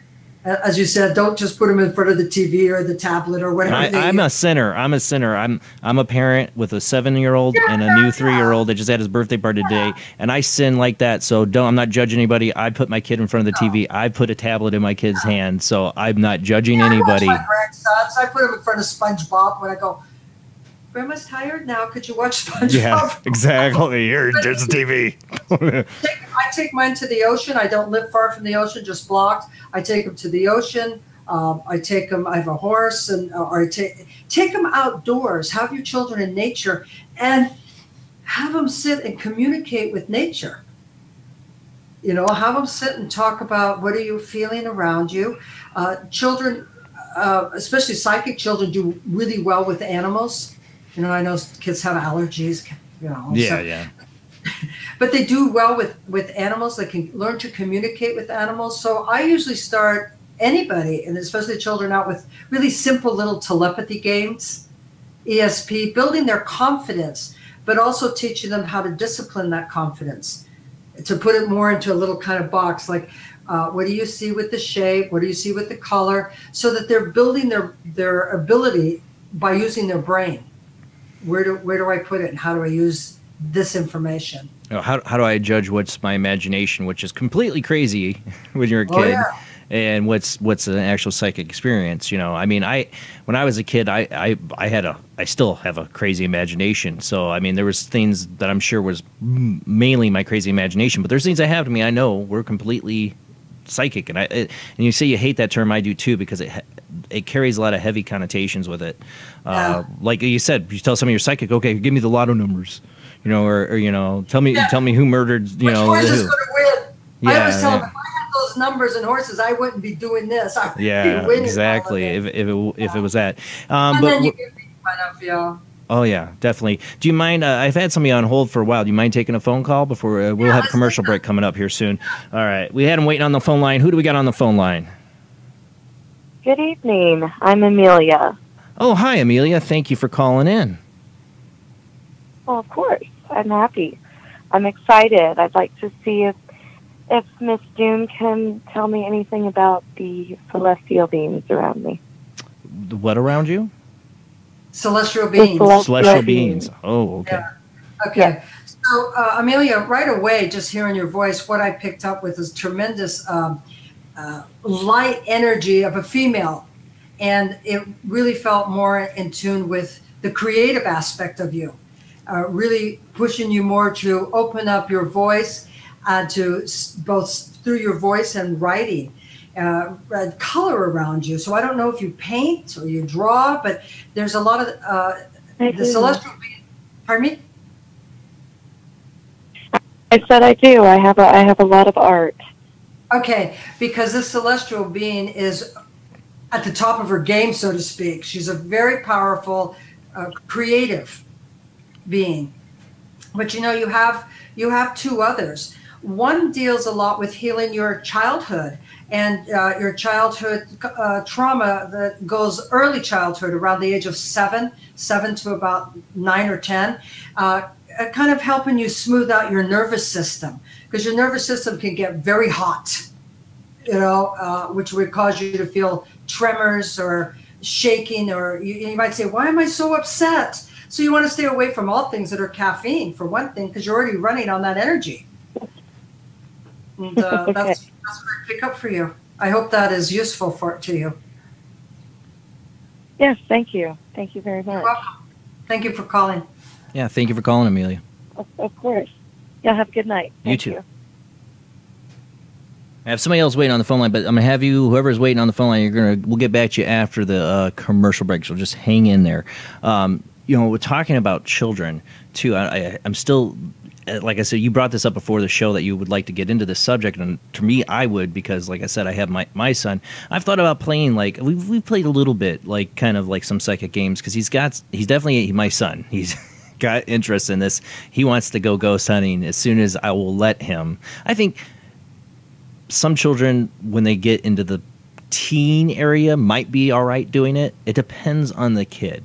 It depends on their mentality. I think some kids would be all right with it and some kids wouldn't. It depends on how crazy their imagination goes. I don't think my son will be all right with it by the time he's 13, the way he is.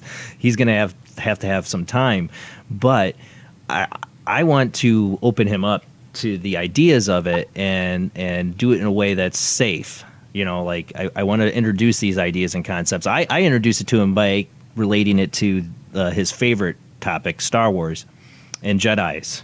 I've given him the I've tried to teach him how to quiet his mind and like breathe because he's a very little skitty, trustable kid sometimes, and I'm like, stop your mind, calm down, let's breathe, relax, try to get him to chill out. He's my son. And I've tried to compare it I'm like, you can have abilities. I'm like open to them. Like, you see what the Jedis do? There is some truth to that. And you got to quiet your mind and reach out to the Force. I've tried to use that as my way of like trying to teach him. I don't know if I'm doing bad thing that way or not, but it's my only way of comparing it to him. Yeah, and also having him they have a deck of cards, tarot cards called the Inner Child, and they're really very nice, and having a child put them out and look at them and tell their own story. What do they see in them? And letting him experience that sense of he could draw, he could color. Children are really into the drawing and coloring of what My it is. son's not. My youngest is. My son is not into drawing, which is not like me. At my age, I was drawing people's faces and stuff that I was seeing, I think. I think some of the stuff I drew as a kid, I wish I still had because I think it meant something, the stuff I was seeing. But he's not into drawing and all that. But man, is he into the idea of games. That's what I've thought about when you brought up the psychic games. He loves any kind of card game. He loves like anything you say it's a game, he's into it.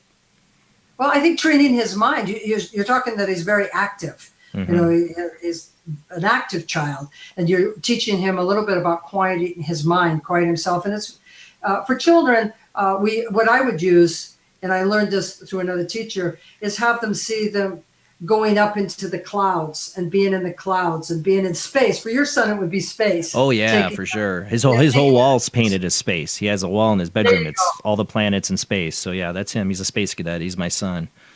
So it's his mind, getting his mind to pay attention to directing his mind. You said he's 7, so his mind's all over the place. Yeah. And so it would be directing and just staying open. What is the next part when he turns as a teen? Is when he's going to really, that's when they really open up to the poltergeist energy. The hormones and the body change. Hormones they are so powerful. You wonder if spirits are attracted to that. The poltergeist activity, they say some comes from the kid. The activity is actually psychokinetic from the child. But I've always wondered if spirits are also attracted to that. And I think that's what the whole point of Poltergeist, the movie, was, that spirits are attracted to that energy. That's exactly what they're attracted to. Like moths to a flame. The kid either doesn't understand it or they understand it and they play, as you said, the games. All of a sudden they want to open to that scary part of it. Like, are there he loves the demons scary. Well, he doesn't. Actually, I should say my 3-year-old is the one that wants to watch Goosebumps and wants to watch the scary stuff. They begged me the other night, both of them begged me, and I'm a bad parent. I let them watch Shaun of the Dead. They have a fascination with zombies. And I'm like, I guess this is a comedy. Like, they want to watch something with zombies. They don't have kid zombie movies. They are fascinated with zombies. I'm like, why zombies? That's my nightmare, zombies. They love zombies. And I'm like, great.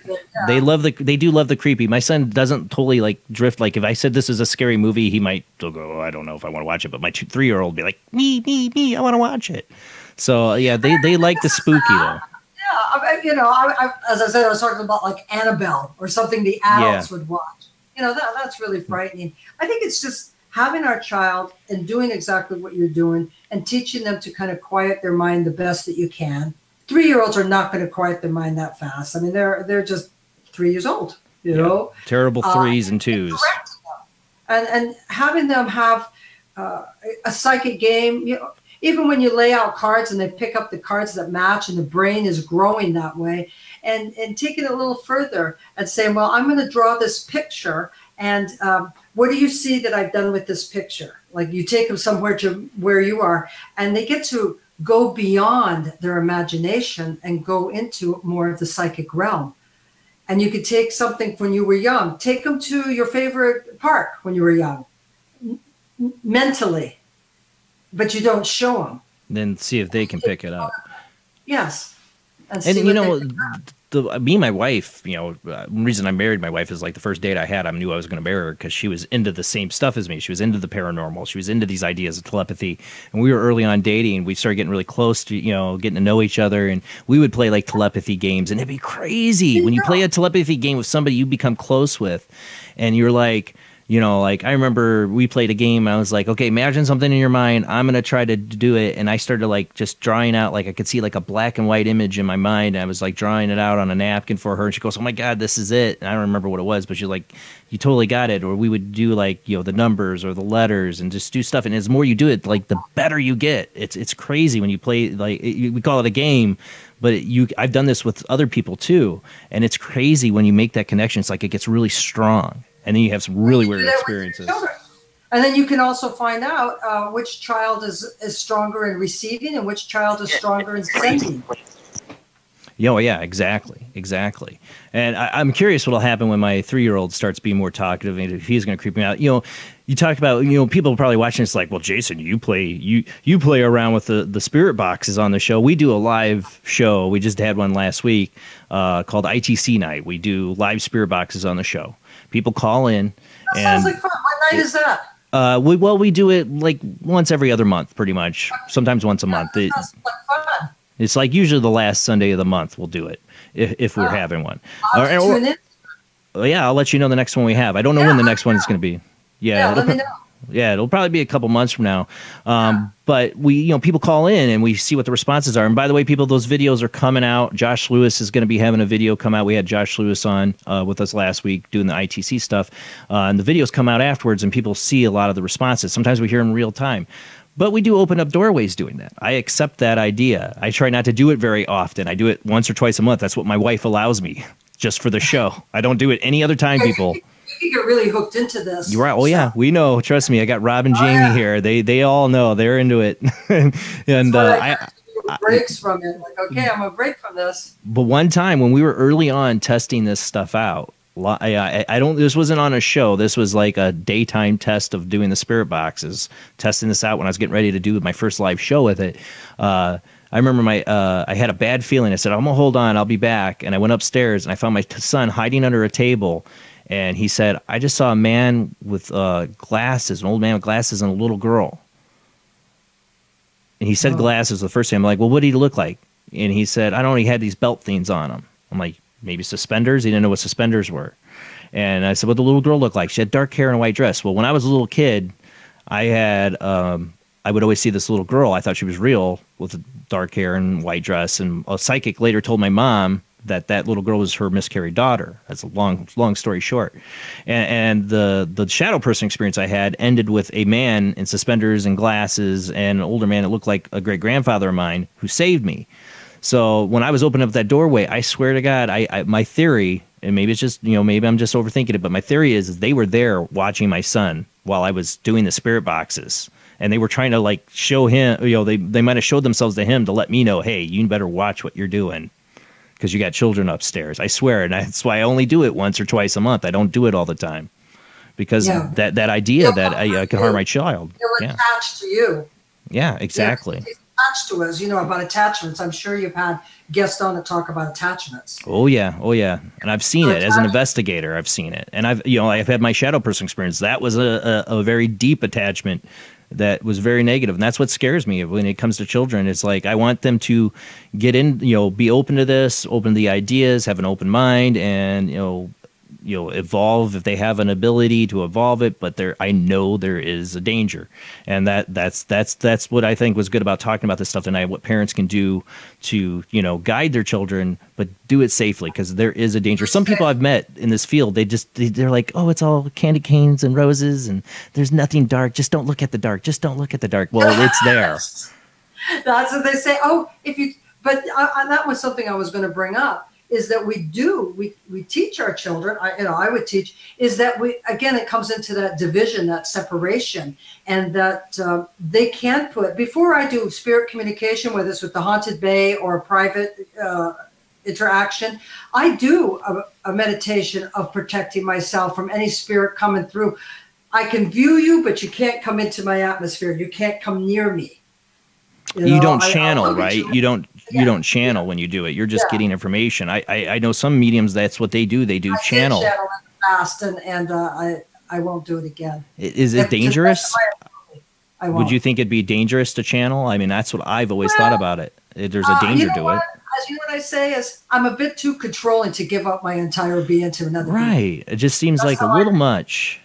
You can give me the information, but you're not going to use my actual physical body. I did it.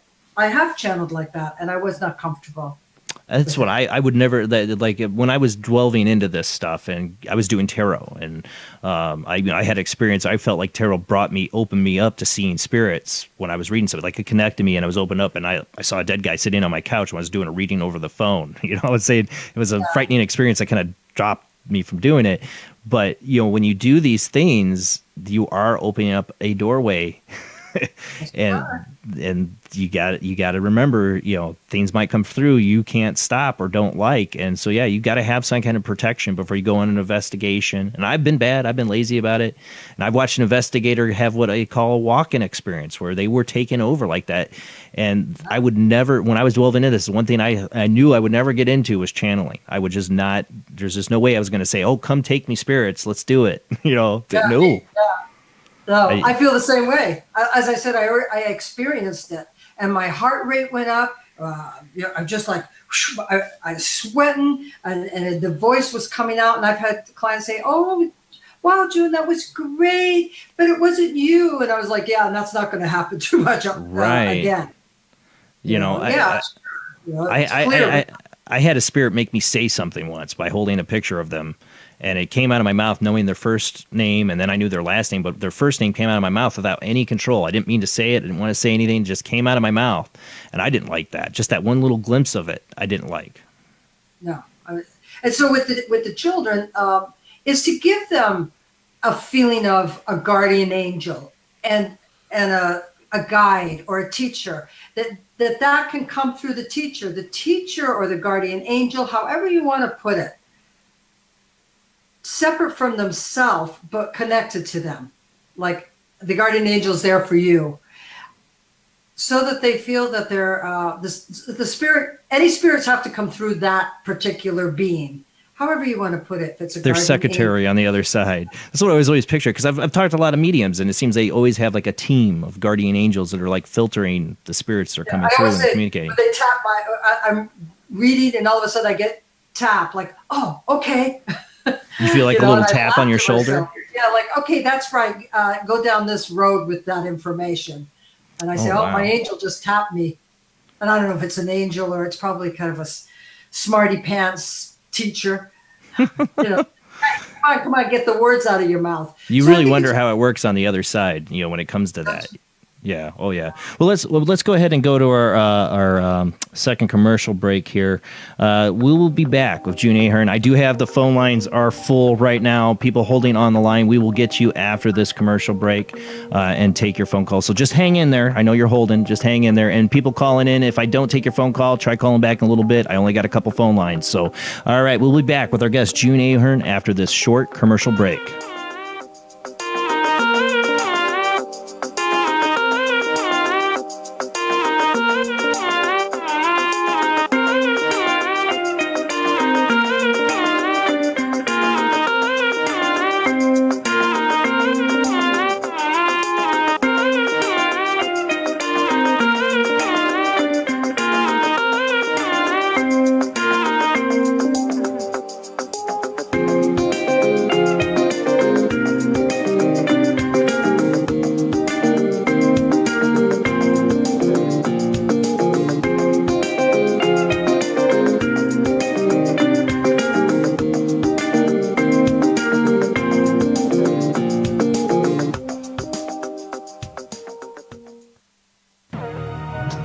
Transmission of unknown origin. Transmission?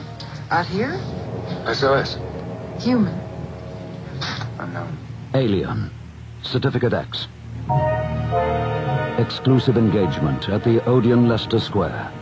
Now. Any systematized transmission indicating a possible intelligent origin must be investigated. I will hear it. In space, no one can hear you scream. Paranation Magazine is a new paranormal magazine based out of Denver, Colorado. Our goal isn't just to give you the best paranormal content out there, but to promote paranormal unity.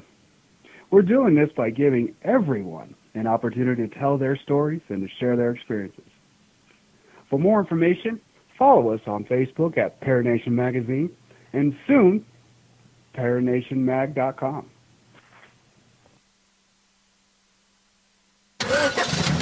Knights of the road, here's your stallion. The car for freedom. The car for hot excitement.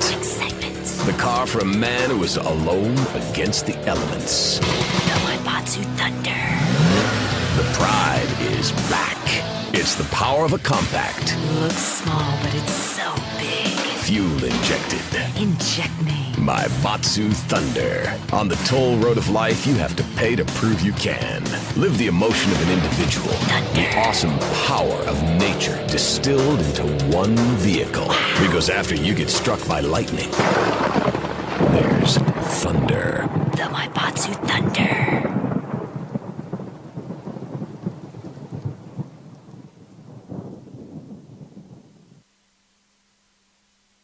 When Alex Gardner is asleep, he has an extraordinary gift. The government wants it, the scientists want it, but to keep it may cost him his life.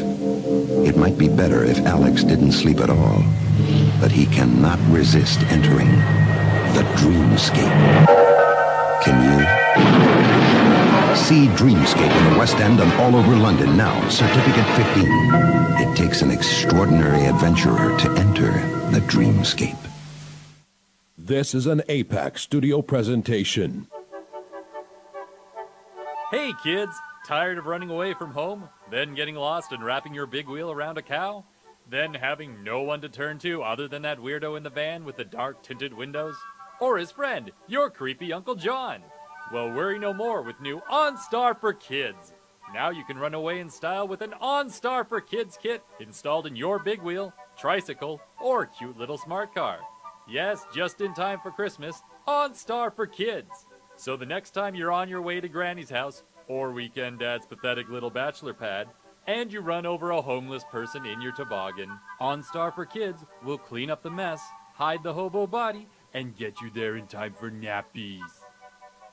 This is OnStar. Do you need someone to kiss your boo-boo?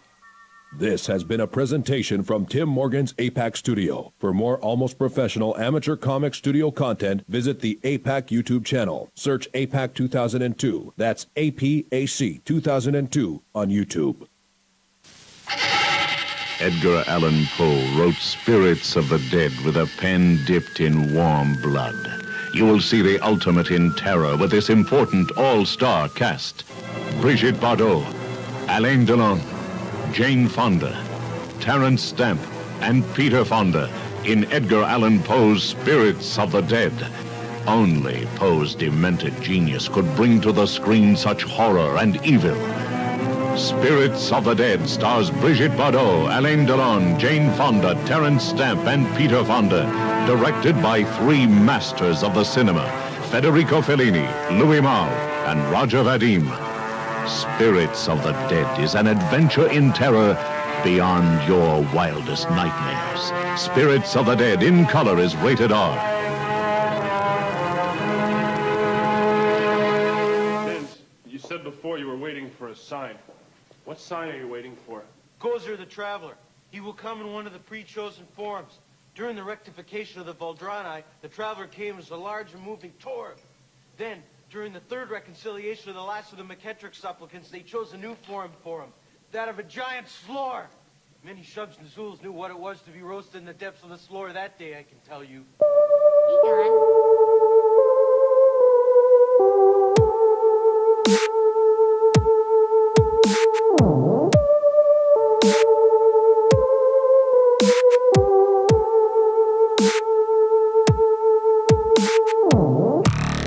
Tonight on Paranormal Soup, our guest is June Ahern, psychic medium. We're talking about her experiences in the paranormal. We're getting into the subject of children and their psychic abilities. If you have a child and you are experiencing them having psychic abilities or grandchild and want to know how to deal with it, tonight would be a great time to call in and get advice. You're hearing some of it tonight, but maybe you got a question that will take us further down that conversation. You can call in. There's a couple ways you can do it. The phone lines are full, so you might want to wait till we get through a couple calls here, but there is ways to call in. There's the phone lines, 219-230-4444. There is 260-225-9419. And then there's a Skype IDs. There's two of those. There's Jblandoo. That's Jblandoo. Or Skype ID Jblandparanormalsoup. You can call in on those two Skype IDs. The Soup Live Chat 800 Live Chat line is down for the night. Don't call in on that. Jeffrey usually runs that, but he's not there. All right, guys, let's get back to our guest.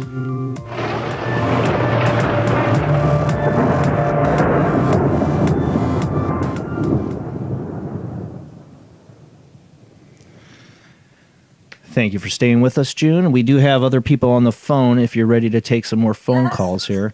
All right, we had somebody waiting here. Who do we got? 925 area code. Hello? 925 area code. Who do we got on the line? Oh, we got the wrong phone line open. That's why. Sorry. Now we can hear you. I'm sorry. Too many phone. Who do we get? Yeah. All right. Sorry, we missed if you were talking. We missed it. Who do we got on the phone line? This is Eva. Eva, thank you for calling in tonight. Thank you. Hi, June. Hi.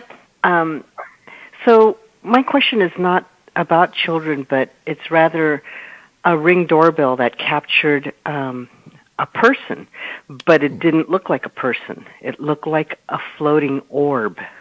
Was this a doorbell camera? Yes, and the doorbell camera used to capture cats, bright lights, so I set it to capture only people. So it only captures people, but it captured this orb that just moved kind of like a bouncing orb. Never had seen that before. Moved toward the front door until I couldn't see it any longer. This was about a month and a half ago. Okay. Any idea what that might be? Oh, I know orbs. This is what I always say to everybody who has a security camera: is first you check with the company, make sure that everything is functioning and it's fine. I know they're going to say it is because usually it is. The orb is energy, and it's a spirit energy or an entity energy, and it's very common. Actually, orbs are pretty common. And sometimes people see them at graveyards. They'll see orbs. I had a woman under hypnosis one time. The first time I saw this orb come right out the top of her head. Whoa. And she was under, and I'm going, oh my God, what is this? And float around the room. And when she came to, the orb came right back and went inside her. She was a very interesting woman. She spent some years in the mental ward, because they thought she was crazy. And she's not crazy at all. I happen to know her to this day. She's pretty elderly. So an orb is kind of a spirit entity going through. Do you have someone in spirit that you call his name often enough, or you think about him often? Yes, June, okay. My deceased husband, but he's been gone almost 20 years now. Yeah, well, that's what happens. He's the one that I still think about and talk to and so on, and I wondered if it might be him visiting just to say hello. I don't know. Well, you're wondering right. I mean, if you're asking me, I'm telling you that's who this is, in an orb-like energy coming past your house, just past your house to say hello. And if he had to find you so you could find him on camera, that's what he did. Yeah. Okay. Well, thank you. Well, thank you for calling in, Eva. Thanks for calling. No, good night. Good night, Eva. It's really interesting because if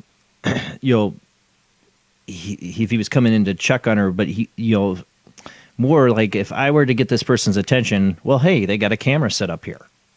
Yes. Saying that they would know. So that makes a lot of sense. Orbs, another whole subject. That's good. I'm glad she brought that up. Yeah. Well, thank you, Eva. You have a great night. Okay, you too. Thank you. All right, bye. All right. We got somebody else waiting online. Just wait on 1 second because I want to get into that subject too. I mean, like spirit energy like that. I mean, as an investigator, I get pictures and photos of orbs and all that stuff. And there's a lot of logical explanations. I mean, especially with infrared cameras, they will pick up bugs and lint and hair and make things look crazy, spectacular, So there are logical explanations, but I've seen stuff that I'm like, nope, there's not an explanation for that. And you wonder, how many other people, because everybody's getting these doorbell cameras now are getting stuff like that. Their spirits are coming by the doorbell camera to say, hello, let me in. That's what I say to people, the first thing I say is let's look at this as reasonably and logically as we can. Check with your security company. Ask them to come and look at your camera, clean your filters, whatever. And I've had people do that. And even the people from the security say, listen, there's nothing wrong with the camera. They either change the camera or they clean the camera, or whatever they have to do, and they continue to have orbs flying through their house. I mean, I had a woman that it just didn't do it, and it was disturbing her young psychic child. Oh. You know? And the orbs never showed up until the husband left for work. He would go to work something like 4 a.m, and then this woman would get up, and that's when it would catch it on camera.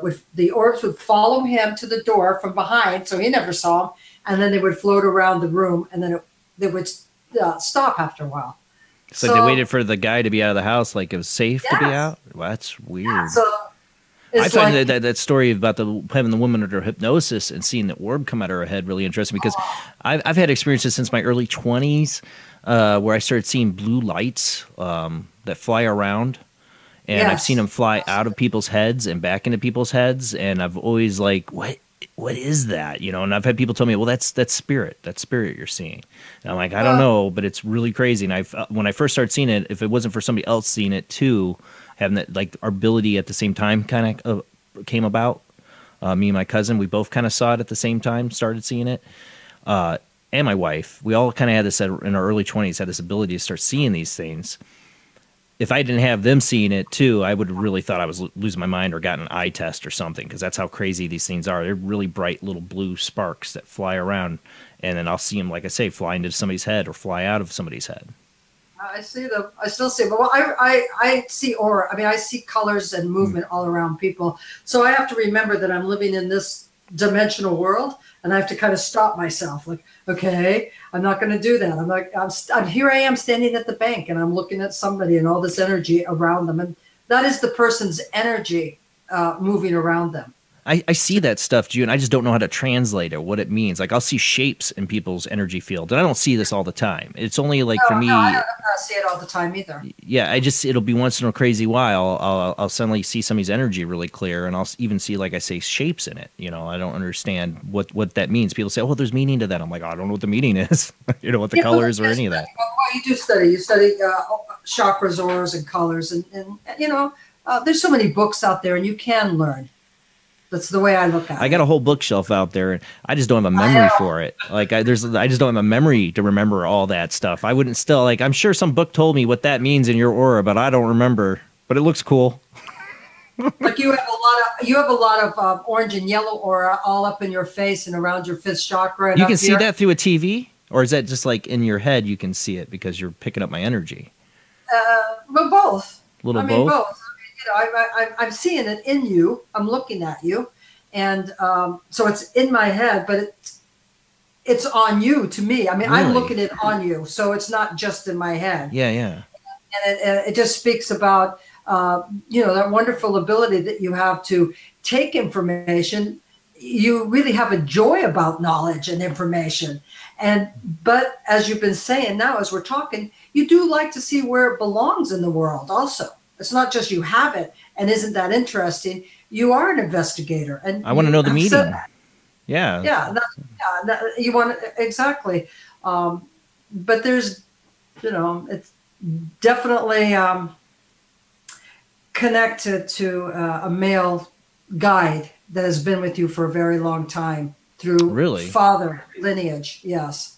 Through my father's lineage. So that's. Yes. See, I don't know much about my father's lineage, so I find that interesting because my father was a deadbeat, and my family was pretty messed up on his side.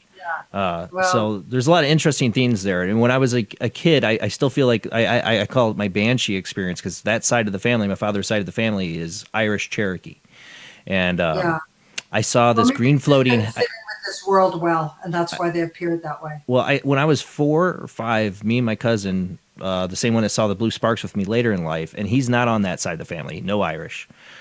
We saw a green floating head, and I could hear it scream, but he couldn't. And we were only 4 or 5 years old, but I could hear it screaming. He could just see it. It was just seeing it was enough to be frightening. And I've always just a gut feeling felt that had something to do with my father's side, that lineage, which drives me nuts because I can't find out hardly anything about it. I've tried to contact family members and haven't really got any information. But when you bring up the lineage, I'm like, oh, that's something I want to know about my father's side. I just don't have much information. They lost most of the family's history in a fire. Most of the people are dead. I have nobody to talk to on that side. So when you say the lineage, that's something that drives me nuts because I want to know. I want to know what it means and what that is on that side of the family. Go into your own psyche and retrieve it. Really? You know? Yeah, go into your own psyche and tell yourself before you go to bed at night, tonight I'm going to start the process of connecting through my dreams. And have a dream diary. We talked about this last week or a couple weeks ago, I guess, how bad my wife's bought me 2 dream diaries and I filled them maybe 1 page out on each. Yeah, and you know, it can be very much in your father's lineage. You know, people, as we said, people with particular psychic abilities don't fit into our society very well because they're deemed as we would say, schizophrenic or bipolar. Well, the lady you had that you said she was in a mental institution that had the theme float overhead in it. Yeah. That's a scary thought. You wonder how many people are in mental institutions because of the ability. Yeah, that's such a sad, it's such a horrifying and sad thought. And it's horrifying to me because, you know, a lot of my psychic abilities and stuff started coming out more when I had my negative experience and I almost lost my mind. I mean, it really drove me to the brink. And I've always wondered, you know, how many people did get driven to the brink by something paranormal like this and an ability. And sadly, there's no one to help them because they're in a mental institution that's not treating it right. I had a boyfriend and he had a son that's schizophrenic. Anyway, long story short, his son and I told this man, he's what they would say is schizophrenic. And he's like, And one day they took him to the mental institution and I went and the psychiatrist says, well, he's delusional. He's seeing voice and everything. And I said, yeah, well, me too. Would you lock me up too? Right. He did not go well with the psychiatrist and I did not get along at all. And this young man and he would come in my dream. He showed up in my bedroom. Not physically, but he would stand at my bed at night, disturbing me. And in the morning, he would tell me what I dreamt. Wow. So he's like astral projecting to you. Yes, he totally projected. Oh, my God. And I had finally said to my male friend, I said, you and he'll have to move out because, I do psychic work. I cannot have him here. Wow. I can't have him here. Well, would it matter if he moved, though? Would it matter? I mean, he could get you from anywhere. It did matter. It did. And I talked to him. I said to him, you can't come at night. You're disturbing. Right. He just wanted to be close to me because he knew that I could see many of the things he was seeing. Somebody was going through what he was. Yeah. And he's been in and out of mental institutions for so long. Well, you know, it reminds me, we had Jackie Barrett, which we'll have back on the show, who's a psychic medium. And she interviewed... I can't think of his name at the moment, but the guy who killed Robbie Defoe, killed his family in Amityville horror case. The original guy killed his case. And his is a really creepy story because he, being in prison for all of his life, has learned how to remote view, like astral project. Oh, yeah. Yeah, and then she gets it was a really creepy interview when she talks about him like trying to come to her, like, I seen you. You know, you imagine how many people they have these abilities or locked up, whatever, what they might use them for nefariously. You know, they're not in a good state being locked up, and they're able to astral project what kind of things they could do, you know? Oh, yeah. But often you can't fit. It's like the spirit when people say, well, if they're really here, have them move that chair or something. It is a tremendous amount of energy for a spirit to come into the physical world and move something. And when they do it's like, wow, pretty darn good. You know, you've done the show, The Haunted Base, so you've done paranormal investigating. Yes, so you know this. I've had this plenty of times on investigation where something major event happens, something moves, or something majorly happens, but it's like the rest of the night just goes quiet. No more EVPs. Seances are really pretty boring. You're sitting there. Yeah, people, it's like they used up that energy to do this big event, make this thing happen, and then everything else goes quiet because they've used up their energy. I've had that happen on investigations. Yeah, and people want that little thing happening all the time. And it's like, it just doesn't happen that way. No, it doesn't. It doesn't. Well, if it's really real, why can't I see them? Well, you can, but you're not opening that eye up. You know, you're not opening that part of you up. Oh, yeah. Oh, yeah. Being the paranormal, you deal with people that are totally skeptical, and they're like, well, I don't see anything. Why wouldn't I see it? A certain amount of skeptic. I think it's okay to a point, but you can't come from a closed mind of it. But if you're really scientifically going to look at it, you have to keep an open mind. But you can understand when people come from that, they've never seen anything, never had anything happen. And our experience where we have had a lot of stuff happen, it's hard to translate that to them. It's never been real to them. They've never had those kind of experiences. You know, one of the things I always say is, I think most people at some point in their life will have what I call the loved one experience, a loved one that passes over and finds a way to contact them afterwards. I think that's the most common paranormal experience that many people have. That's about the only way you can reach them, that an idea. I with some skeptics, a lot of them, you're like, well, have you ever had that kind of experience? And you'll get a lot of them go, you know, I did have something, but I wrote it off as this half the time, you know, is what they do. We do got somebody else waiting on the phone line. We're going to take another phone call. We got Tyler on the line. How you doing, Tyler? Hi, how are you guys doing? Doing good. Thanks for hanging in there. Hey, no problem. I actually kind of feel connected with this guest here, June, tonight.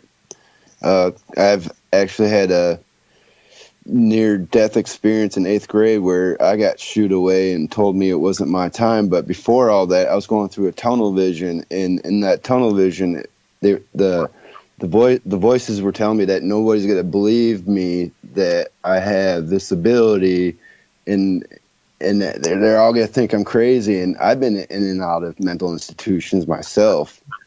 I done a sleep study, and I don't even know the results of that because I was just so young for it. And I've always wondered if it's astonished the doctors, or I've always wanted to do it again too, just to show them that, you know, whatever I'm communicating in my head isn't, you know, I feel like I'm going crazy because of this too, you know. Oh yeah, I really feel for you, Tyler. You know, it's hopefully you live someplace where you're close to nature. Oh, I try to do. I don't know. I go on walks pretty much every morning, just get open mind.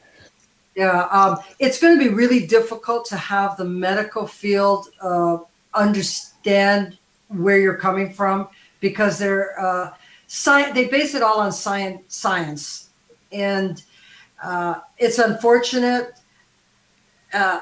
You know, Joseph Campbell wrote something to the schizophrenics swim in the same pool as, you know, the mystics. So you really do have a sense of deep connection mystically, but your connection is not necessarily always of the physical people living now, like in this dimension, like you and me are physical beings. You seem to communicate a lot with those that are gone from this physical body. And I'm not just saying loved ones that are gone. I'm speaking kind of on other dimensions. You might want to write about this communication. You know, am I making sense to you? Yes, because this is what I've always wanted to do. Because I actually spent some time. I've fallen, you know, in my life, and I actually spent some time locked up where I actually had a dream where some love. She was wearing she had red hair, and she was driving this red Jeep. And throughout the time I was locked up, I even communicated with her. I said, "Hey, you know, I'm locked up. I'm in these walls. You know, I'm falling in love with you. You know, this is like a romantic relationship." And she says, "Yes, I absolutely love you. I'm here to protect you and guide you through your love. But I am not your physical form or your wife in this life. I'm your wife for the next life," or something like that. That's it. You're not crazy. Let me put it this way. You're not crazy, but you're going to have a difficult time in this world. I am, and I'm having the hardest time because I can sense the cruelty of people before it even hit me, because I'm a server and it's a hard job for me as what I am, because I can sense things before it even turn. You know, they will flip a script on me real fast, and I try to be the nicest guy in the world and smile and do my dry humor, but you know, you just don't. You're not going to fit into this world in a deep, connected way. But there are going to be physical beings like, you know, Jason and I who get you. And you want to spend time with people like us. And that's You know, why I minimize found Jason and all them, actually. Yeah, I was always minimize your questioning connection myself. to the muggles. Yeah, I know? need to just stop questioning myself, but it's hard. I mean, my mom, like y'all were talking about, I think my mom even has the same abilities because she raised me up to say, it's okay, but yeah, you still, you got some quirks in your brain. You need to work out with the doctors and talk about it. I can't take care of it for you. You got to talk to somebody else because it's almost too much for her, It's hard. But It's really hard, and and if you appear to be at times, and it's better just be what they would consider a loner. It's okay for you. Just do not move into the place where you feel lonely. Is it okay for me to be alone for the rest of my life? Because I need to accept it, and that's what my guys are telling me. I need to accept just being alone right now. And that's what I think. Yeah. But if you're feeling lonely, then you go into a depression. So you have to look at yourself like a hermit decides to be alone. They're not forced to be alone. And so where do you find your peace in yourself? And the best you can do is accept that it's okay for you to be alone and be with people like Jason or me. Once in a while you connect to people that are kind of loony like all of us psychic people. We're all a little loony. I spend time, as I say, in nature, and I spend time with animals. Like I spend time with horses, and that kind of takes away the energy of people around me. They're a lot better than people. I go hang out with 6 chickens in my backyard. Yeah. So you know what? You're not crazy. You are different, and it's okay to be alone. But there are still people that will get you. So don't isolate yourself. Allow the people like Jason and I to I get talk. you, Tyler. I know you do, man. You're all just so far away, but you guys are, you guys saved my life these past 5 years. I've been sober, man, for 5 years. So I've been. Yeah, you gotta let go of that stuff. Any kind of that alters our mind, where our minds are already altered. We can't do anything like other people can.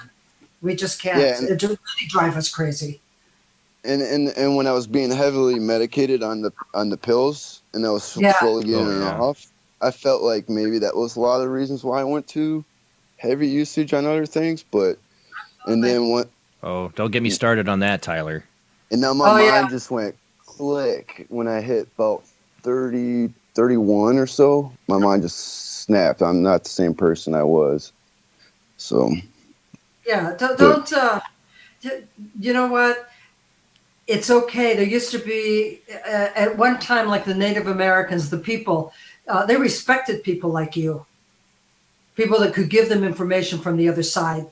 We're just not living in that society now. So be very careful of who comes into your life, whose energy actually comes into your life. I'm very careful now. I stay away from, I've been figuring out to stay away from Tauruses and like for relationships wise anyways, but pretty much. I was just gonna say, I've always dated Libras. Like all my major ex-girlfriends except for one were Libras. And I've always been attracted to I'm Gemini, so I always get attracted to Libras. You gotta find Yeah, see, you're gonna say Libra, you're a Gemini too. See, I don't know what you are. What are you, Tyler? I'm Cancer. I'm a water type. Oh my gosh, poor Tyler, you are so sensitive. Oh my God, yes, you really came into this world with a lot of challenges emotionally. They say I'm pretty soft, and I take offense to that. I get angry though, but at the same time, I'm like, sensitivity can make you more angry. Yes. You know what? You're okay. You're okay. And you're not alone. And you're not alone. You got your PUBG buddy here. Oh yeah. I know. I was just. I ain't gonna lie. I was playing PUBG while I was listening. It's all right. It's all right. That's why we are on Paranormal Soup Radio. If you want to do something else and just listen, you can. Shameless plug. Yes, and also I live in Oklahoma, and that article that you had, That I seen that on the news too, man. A couple About the months cows, ago. the cow Yes. mutilations, really? Yes, I live not too far away from that. Yeah, And let me know if you hear everybody's- anything more about that because I'm really interested. They're not the only cattle that's had that happen. That's the only cattle the news gotten to so far. Right, that's what I figured. That's why I bring up these stories to see if I hear more. And why I do this show is for people like you, Tyler. So we do connect with people like that mutually are open to these ideas and not going to judge others. And thank you, Tyler, for being a fan of the show and calling in all the times you do. And sharing your experiences because it means a lot to me. I go deep for a reason, man. You guys help me. And you help me too because I wouldn't do this show if I didn't feel like I was helping somebody. So thank you. Thank you, Jason. Thank you, June, and good night, the rest of y'all. All right, have a great night. Yes, man. You too. And people, you can still call in. Phone lines are 219-230-4444, 260-225-9419, or Skype IDs oojblandoo, or Skype ID Jblandparanormalsoup. You can call in. The phone lines are open. Like I said, I do this show for people to have an open forum and all that. But my heart breaks for the people who don't have that do go through these experiences. Because I was young. I remember, like I said, when I started seeing the blue sparkles, and I had the chakra experience. I didn't know what chakras were, and I felt like the pressure in my head. I thought I had a brain tumor, and I felt like this swirling. And then I started reading more about it, and I found out about chakras. And somebody else was in Reiki talked to me about it. Like, yeah, you're opening up, and that's what was happening in my early 20s. There was another point in my life where I felt like I could be losing my mind, or I have a tumor in my head. There's just so many things. The medical community is not there for people. It's not mentally or physically to deal with it.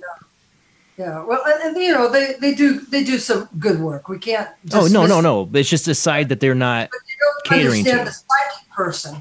Yeah. I started seeing a therapist because I thought I should just kill myself. I couldn't take the pressure of all the sensitivity to everybody's pain I kept feeling. I kept feeling how, I meet people. Physical pain too, right? Yes. Yeah.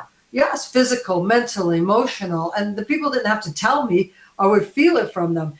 And I finally met a therapist that believed me and was able to talk. Yeah, that's very rare. Usually the first thing they want to do is put you on meds. I've talked about this on the show. When I had my shadow person experience, I was suicidal, and it was driving me to that point. I couldn't even tell my mom what was totally going on, but she knew something was wrong. She had me go to a therapist, and I couldn't open up to them about it. I tried. I told them a little bit. They're like, "Well, write it all out." They weren't a bad person. I'm not judging them. They're doing what they're trained to do, but I really couldn't open up to about them because I was like waiting for the white jackets to come. If I did, they'd think I was completely out of my mind. They'd lock me up if I told them what was going on with me at that time. So I didn't tell. And I think that as a psychic reader, I had decided that whatever I was reading about a person, I wanted to put it into context of their life. Where does it fit within your life? What can you do with that in living in this physical dimension? So it wasn't enough to give people information about, oh, I feel your father here and he's telling you this and that. It's where does this belong in your life? Is it useful for you? Right. What's the purpose? Your dad says hi. Okay, good. What else has dad got? What is that? Yes. What does it mean to you? Is it something you had to know because it'll help you make a decision or you'll heal from it? And I think that being practical with psychic information has a good purpose. You could give somebody the wrong information that could lead them down the wrong path. That is the truth of it. That's why I ask people, when I wrote my book, The Timeless Counselor, I at first titled it A Professional Psychic Reading as Alternative Counseling. And it's listen to what's being said and decide how to use it. I really discourage people from going to psychics to get the answer. What I say is rather than ask me, will I get a job? It's what is keeping me from finding the job I want? Or how do you see the path of me getting a fulfilling job? So I turn people's questions around. And have them ask it in a way where they can open up to opportunities. I don't want to be dependent on anybody to tell me what to do, and I don't want people dependent on me. And you're also, Yeah. You're also, as a psychic, getting information from spirits that probably make a judgment call on what they're giving you. And the reason I wonder that is there's another, and my mom, another experience she had when I remember I mentioned that she went to a psychic, told her about my unborn sister who I was talking to. She also told her things. She told her about a childhood, childhood sweetheart. My mom she thought she heard he had died, and the psychic said, yes, he's dead. Well, years later, it turned out he wasn't dead. And then my mom ended up getting entangled with him, and it was bad. If this psychic had told my mom that this guy was alive when he was her childhood sweetheart, my mom might have gone looking for him. And it could have changed a lot of things. It could have really messed things up for her. This guy wasn't good news, And you wonder, did the psychic, the spirit, because I think it was, she said the psychic was saying it was her grandfather was coming through giving her all this information, that her grandfather was like, yeah, we're not going to tell her that one because that would just change everything or screw things up. Yeah, well, the way I look at it is this why they call them readers. They are reading your records. They're reading your acoustic records. They're reading what you also want and believe in life. And they're bringing it out to the open. I've been wrong. I don't think that psychics are right for everyone. Right. This psychic was right about a lot of stuff. She was right about, specific stuff. She was really good, but that she was wrong on. And I always said, well, that was a good thing to be wrong about. And I was always wondered, there's a purpose behind maybe being wrong sometimes. Yeah, right. It's like, dead to her. Yeah. He wasn't a very good guy, so he's dead to you. It's not going to work with you. I've had people say, oh, you said it wasn't going to work, but it did work. And then I meet them years later and they go, that thing didn't work. I was like, well, sometimes we're seeing so far away that the path of it's going to this where it's not working out. It's not an easy to understand dimension, all the different dimensions in the psychic world. And I'm sure the way you get the information isn't, do you see and hear the spirit next to them telling you stuff, or is it more like you see symbols and there's different things that kind of clue you in? I mean, how does that communication happen? I don't always go to spirit to get my information, or not consciously go to spirit to get my information. I'm clairvoyant, so I do see. I'm clairaudio, I do hear. So I'm not so much clairsentient. I got away from the feeling part because then you take on too much of people's stuff. I trained myself not to do that. So I see images, I see pictures, I see like watching a movie, and then I hear a lot. They talk to me. They tell guides, spirits, whatever. The psychic world gives me information. So I'm really repeating a lot of it. We talked earlier about channeling. I choose not to channel. I'm too controlling, I say. I want to keep in my own body. But I take their stuff like it's mine. Like, oh, yeah, I thought about that, but they told me about it. So a little bit of everything. And sometimes I just stop and I checked in with myself and say, okay, how am I going to decipher this? Because I have to relate this message, but it's in code. It's in my code. There's certain words they're using. And so I have to give it to the person in a way that they would understand it or be open. Let's go back to the phone lines. Oh, go ahead, Rob. Well, go ahead, Rob, and I'm going to bring somebody on the phone after that because I got two people waiting on hold. Okay. I was going to jump in here for a second. You have a new Patreon member. His name's Anthony Sanchez. Oh, thank you, Anthony. I haven't been able to check my Patreon because my phone lines have been full.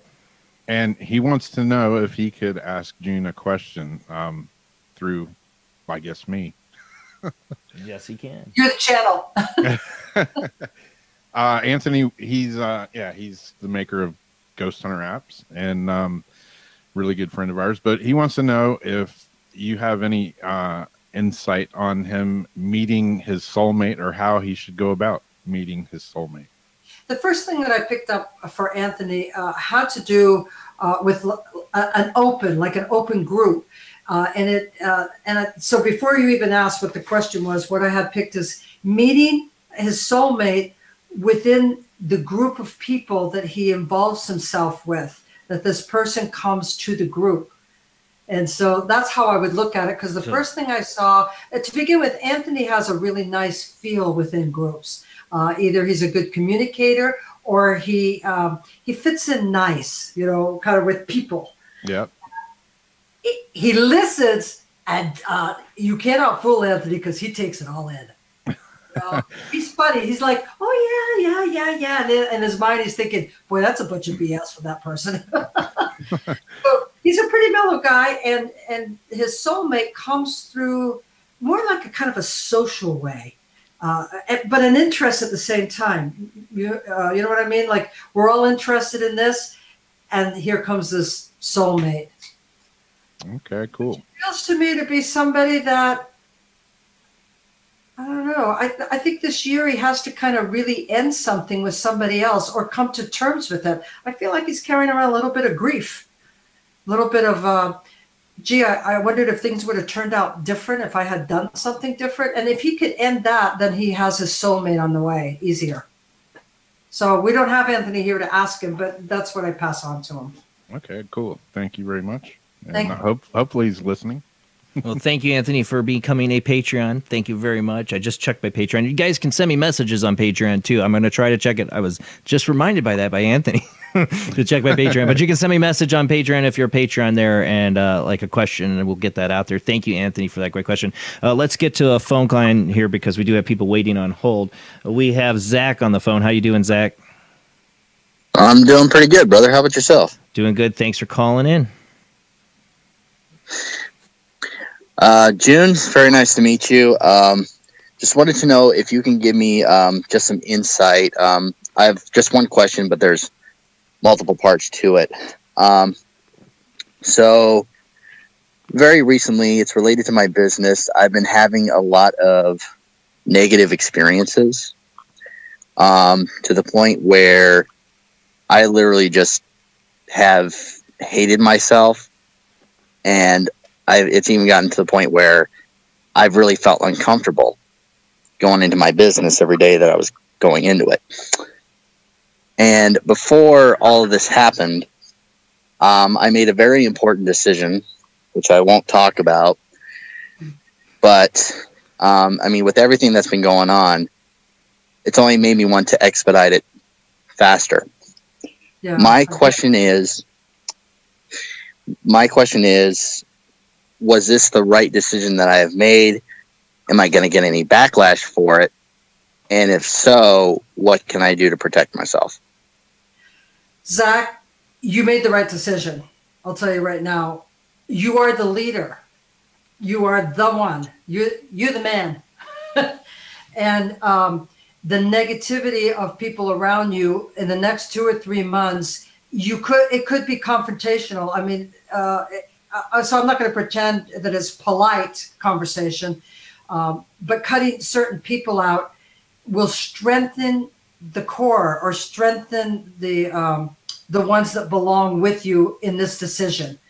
Don't be afraid of feeling like you're standing at the end of the gangplank, you know, and your feet are over the edge. You've made the right decision. You're going to hit a difficult couple of months regarding people. And I think the other part of the question is about what can you do, like spiritually, to feel that the strength that you Well, need? what would... Leo, are you a fire sign? Well, I'm sorry? I'm sorry. I just went off in another direction because there's a lot of fire energy in you. It's all the cigars he smokes. Oh, okay. Yes, exactly. Okay, yeah. And I call on a cigar lounge. I think that I don't remember the last part of your question. That's what I'm saying. How does he protect himself? Protect himself. I think protecting yourself has to have the confidence that you're a really strong man. You may not feel it, but you're really strong, and people will follow you. If you kind of get off this idea that you're not supposed to be maybe the boss or the leader, but you are supposed to be. That's your lot in life. You are to lead people forward. And so accept it and be it and be that person. And if it means that you have to be harsh with people, oh, well, they probably deserved it. And something to do with either dealing with a country with another language or something to do with another country is going to be beneficial for you, financially beneficial. I don't know what kind of business you do, but financially beneficial. Does that help? Yeah, that does help, and it gives me some insight into another idea that I had, which unfortunately right now I don't have the financial backing for something like that. But I mean, someday, just within the future, that's probably where I want to go.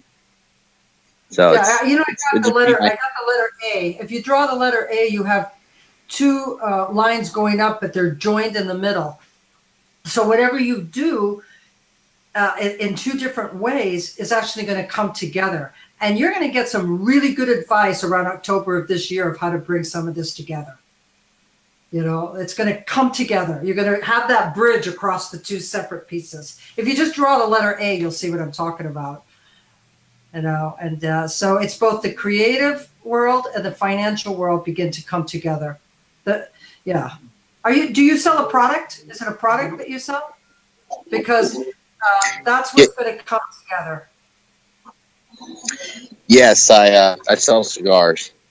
That's the fire you saw. Oh, cigars? Is that what you're talking about? Yeah. Cigars. That's funny. Okay. Yeah, it's going to come together. You just got to accept that you're an innovative man and you're kind of before your time. At times, you're kind of ahead of everybody else. So don't lose sight. Don't think that can't work out. It does work out. But boy, you do attract some people that if you want to talk about protecting yourself, what you want to do is listen more closely to a female guide that warns you a little bit about the kind of people you bring into your life. I'm not telling you to be overly skeptical about people, but you got to use your intuition a little more. Use your gut. Oh, yes. Yeah. Oh, yes. You really do. I'll preach that to the choir. Woman's intuition to tell you, this person ain't going to work out. I so many times I regretted, Zach, not trusting that gut feeling about somebody. So many times I've just learned to listen to it, because if your gut, no matter what's coming out their mouth or how they act or they say, they seem all right. If your gut's telling you something, listen to it, man. I've regretted not. That's your protector right there, Zach, is listen to your gut, because you're just meant to be an innovative, original person. That's your lot in life. You're a leader. Yeah, I couldn't stress enough. To definitely need your gut. Yeah. Gotta consult. Gonna consult that gut, because it'll tell me exactly where to go. Well, thank you, Zach, June, for calling in. Thank you. Hey, brother, thank you for allowing me to call in, June. I do appreciate you answering my questions. Thank you so much once again. Yeah, just keep it, and when time shows up, you'll know how to use it, okay? Thank you. I will. Have a good night, everybody. You too. All right, like I said, we got the phone lines full here. We got another person on the line. We got 209 area code. Who do we got on the phone line? 209 area code. Who do we got? Bliss. Say that again? Bliss. Bliss, thanks for calling in. You have a question for our guest, Bliss? Hello? Do you hear me, Bliss? Yes, I do. Oh, you have a question for our guest tonight? Yeah. Hi, June. It's Bliss. Oh, hi, Bliss. And how are you? I wanted to ask you a question. Where I live now, I'm living with 3 different spirits, and I think I know who they are, but I'm wondering if you can pick up anything. Give me a clue. Well, the first thing that came to me, Bliss, is where you live is kind of like a split land. And in that split land, there were houses, but they had a little further distance between them, like we would think a little bit more country-like at one time. And it feels like the spirits that are around you are actually a family, and it's the family of 2 different houses. It would be wherever you're living now, there were 2 houses, and the people living there were related to each other. So I would say that Oh. when you, yeah, well, I think when you're, what's happening here is that you have about at least 4 spirits. It's not just 1 or 2. Yeah, Does that make I've figured out it was 3.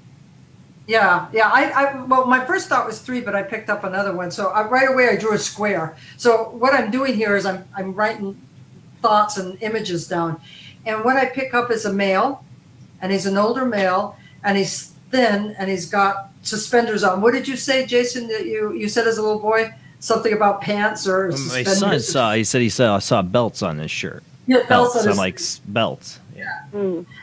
And he's he looks bony faced. The other, so I do pick up a male. I pick up 2 females, and one of these females sings. So I do hear sound.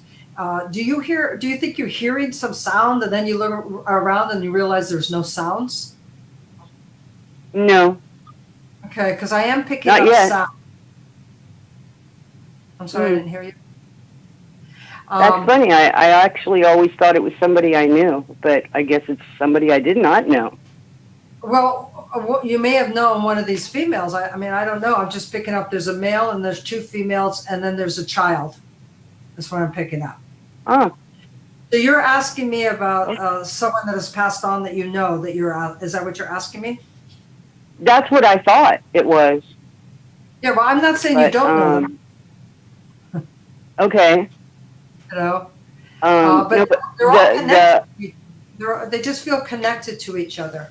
They don't feel that they are they're separate spirits. So this would what be you're saying is it was probably when all this was farmland? Yes, they're connected to this whole. They're connected to this land. That's what I'm picking up. Right. Okay. Well, maybe I could research that and see who used to be around here. Yeah, and yeah, anybody who's willing to research, that's always a good idea. That's what I always suggest.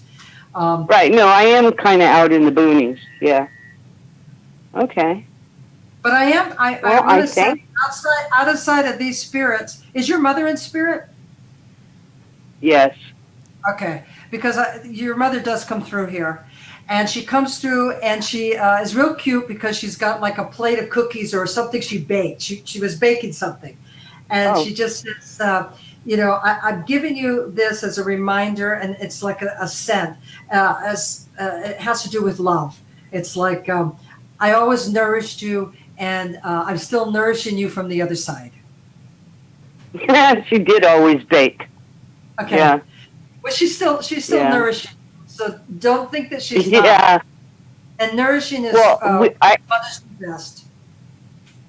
Well, I have funny things that happen, and I always think that's her because of her sense of humor. Okay. Hmm. Well, yeah. Yeah. You don't hear you don't hear like little sounds, huh? You don't hear like you think you heard somebody talking or whatever, and it's not. Because I keep hearing sounds around you. In the spirit world. Hmm. Anyway, that's what I have to share with you.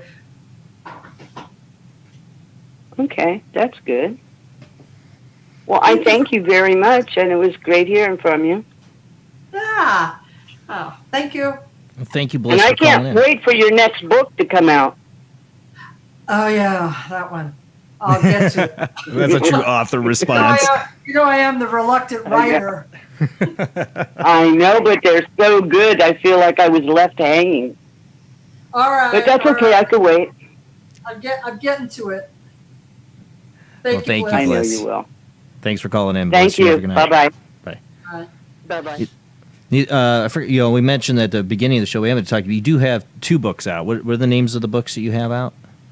Well, in the paranormal is How to Talk with Spirits, Seances, Mediums, and Ghost Hunts, and The Timeless Counselor, you know, a guide to having a successful psychic reading. How do you really approach it, and how do you find a reader you have interest in? You don't want to go to somebody that talks about past life if you want to know everything about your future like that. You're right. And then I have 2 novels that are out, and I know Bliss, like a lot of people, are waiting for the sequel to one of my novels, which. I've tried fiction writing, man. Oh, when I hear it's like, oh, that one. It's like when you're working on something, oh, it's a pain of labor. Oh. It really is. It's you know what? It's beautiful to do, but it is work. No matter how anybody looks at it, it is a job too. You write books on the psychic field. You really should write a book about raising a child psychic. There needs to be more books about that subject for parents, because it's a there's nothing out there to really guide you, on that as a parent on those kind of things. When your kid says something to you that totally throws you off because it's completely out of this world, but it's, it's something special. It's an ability. My spirit book, I had a client of mine, and over the years, and he kept PMing me, and saying, I had a dream and you're to write this book about spirits. And I said, no, I'm not writing any more books. I don't want to write any books. So we went through a few months of this. And then I said to him, okay, I'll do a really short little ebook. So you'll leave me alone. He says, no, my angel told me you have to. And you know what? It's like my most popular book. It just doing things and talking and going places. And how I feel is I want to share my experiences so that people feel more comfortable. Like Tyler. Yeah, exactly. Feel more comfortable with saying it's okay to think this and to feel this, and these things happen. And so that's how I just took all these questions. I put it out there. Who has questions? And I was bombarded with questions from people. There are new people. And that's how I based my book on, the questions of what do you want to know? Well, people tell me I need to write a book. I'm like, this is my book, my show, because this is what I do. They tell me write a book about this subject. I'm like, this is what I do in the show. I share my experiences. A lot of hosts, they don't talk too much about what goes on with them. I don't mind. I share my experiences. I hope you don't mind, because I like people to know I'm like you. I have had these experiences. I'm a believer. I've seen these things, and don't be afraid to call in and tell us about it. I share what I've experienced because I think it's important. People to know that you're not alone. People like us to feel we belong somewhere, and we're not going to be called names or laughed at or told us that we're working for the devil. Oh, that's a good one. When I was a kid, I was called a Satanist. When I was in grade school, I was called. I grew up a very strict Catholic, and and I was like, "You're working with the devil," and I'm like, "No, I'm not. I'm really not." And I was all called that because I said I didn't. I told other kids I was agnostic in grade school. And not atheist, just agnostic, and I was called a Satanist for it. But that, and because of the stuff I would talk about, I was also called mad scientist because I. You were made ridicule you, and that's what they do. I mean, I tell people, especially when you put our work out there, like you're doing the show, and I do readings, and then I wrote a book. You put your stuff out there, and you are going to be bombarded by criticism, or people that just have something to say. And you just have to learn to say, I just stopped caring. I I had a friend of my wife's, a family friend. When I told him before I was really opening up, about my experiences, I told him about my shadow person experience, because he's like, I don't believe in this stuff, and it can't hurt you. It's not real. And I'm like, it's real to me. And I told him my experience, and he called me a liar. Straight up called me a liar. And I said. And that's when I learned, I'm like, you know what? Screw you. You think I'm a liar. You've not experienced what I've experienced, so you have no way of knowing. So I'll forgive you of that. But I'm not afraid anymore to tell people. I'm not afraid, because one day that he might run into a shadow person, and then he'll know I'm not a liar. That's what I kind of secretly hope. Sons feel that way. You want your sons to have that confidence to be able to speak up for what they know is their own experience. That's and not judge others for it either. Not judge others. And not judge others. If they don't get it, they don't get it. Yeah, the exactly. Muggles. The Muggles. Oh, yes. Get the Harry Potter reference there. Well, let's go to our last commercial break here. Speaking of Tyler, this is a new song by Tyler. He writes music. He donated towards the show here. Our outro music, because I don't get to play copyrighted music anymore. I know I'm back on the radio, guys, but I don't have a music license, so I'm not playing copyrighted music anymore. But you can watch, if you're listening on our radio network, our new radio network. If you do want to come watch, we are at Midwest Paranormal Soup, or just continue to listen. If you're going to sleep now, but you want to still listen to the show, but you don't want to leave your Facebook running, you can go to Paranormal Radio app, or go to Midwest or MWP Paranormal Soup, and listen on the website there. And don't forget, we do have a Patreon. Thank you, Anthony Sanchez, is our newest sign up to Patreon. Anthony, I know you got a Patreon. I got to sign up to you. I'm trying to figure out Patreon. I'm just trying to get to it. So if you can find my page and donate, the links are in there. Thank you very much. Without your help, we wouldn't have all this new stuff we're doing with the show. So thank you to all my new Patreons. All right, guys, we'll be back after this short commercial break.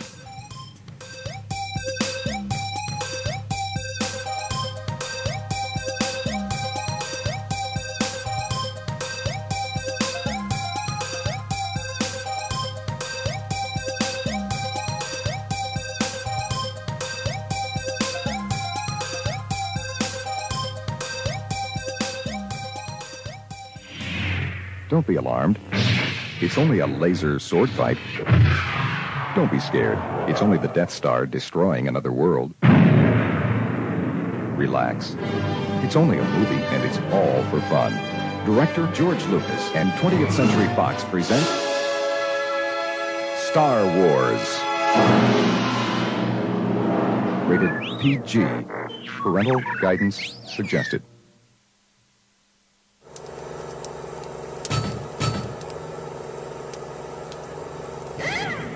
At Lombank, we're with you every step of the way. We sell your dreams. We're not a soulless, monolithic institution. We are, but we use nostalgic imagery. It's walking into your dream home. You can't really afford it. We'll lend you the money anyway. It's kids graduating from college. With pointless degrees riddled with debt. It's happy picnics on the beach. There's sewage in the water. Family portraits with everyone dressed the same. You look like twats. Canoeing in the lake. By the power station. Catching fireflies in a jar. And watching them die. Cheering at high school football games. The kids are giving each other brain damage. These are the things our lives are made of. Interest rates only 33.4%. Lombank. We're the American bank that truly, more or less, cares. About profits. Of the second kind, physical evidence of a UFO. Close encounters of the third kind, contact. From Steven Spielberg, the director of Jaws, comes one of the most ambitious and unusual films ever made. And what you will see has never been seen before. It's a cosmic mystery crossing what many scientists believe will be the next threshold of human experience. It is called Close Encounters of the Third Kind. It begins in an Indiana town and leads to one inescapable conclusion. We are not alone.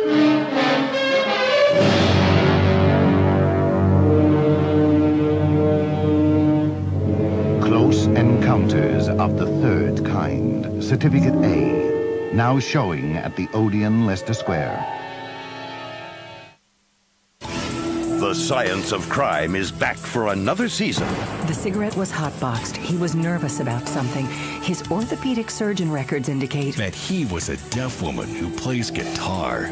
Mermaids, multiple wives, threesomes. This is serious. They're not detectives or scientists, but they act like they are. They're crime scene cops that take matters into their own hands. These guys are so smart, they never have to look anything up. he was neurotic, with a love of puppies and experimental cooking. I knew it. It's a partial lesion caused by light to medium tearing of the thoraxal cortex. Obviously, you can tell at a glance by the fingerprint on the mustard bottle. Andrews, my acting sucks ass. The Science of Crime. It's forensically boring. From deep space, the seed is planted. Terror grows.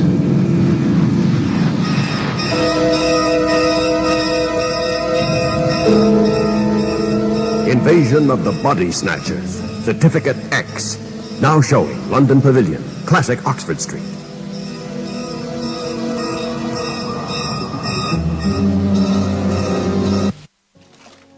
Heat 'em up. Do, re. Be gone.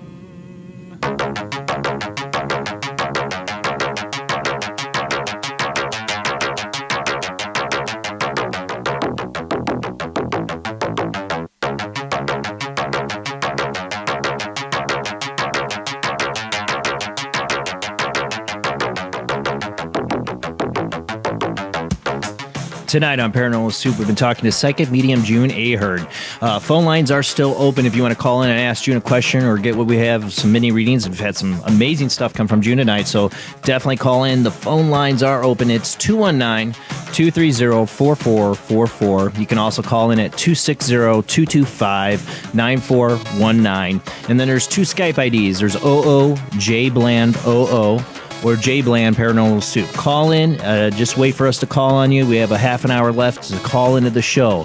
Ask your questions or share your paranormal experience. Or do you have a psychic child you're living with? That's been a subject we've been talking a lot about tonight.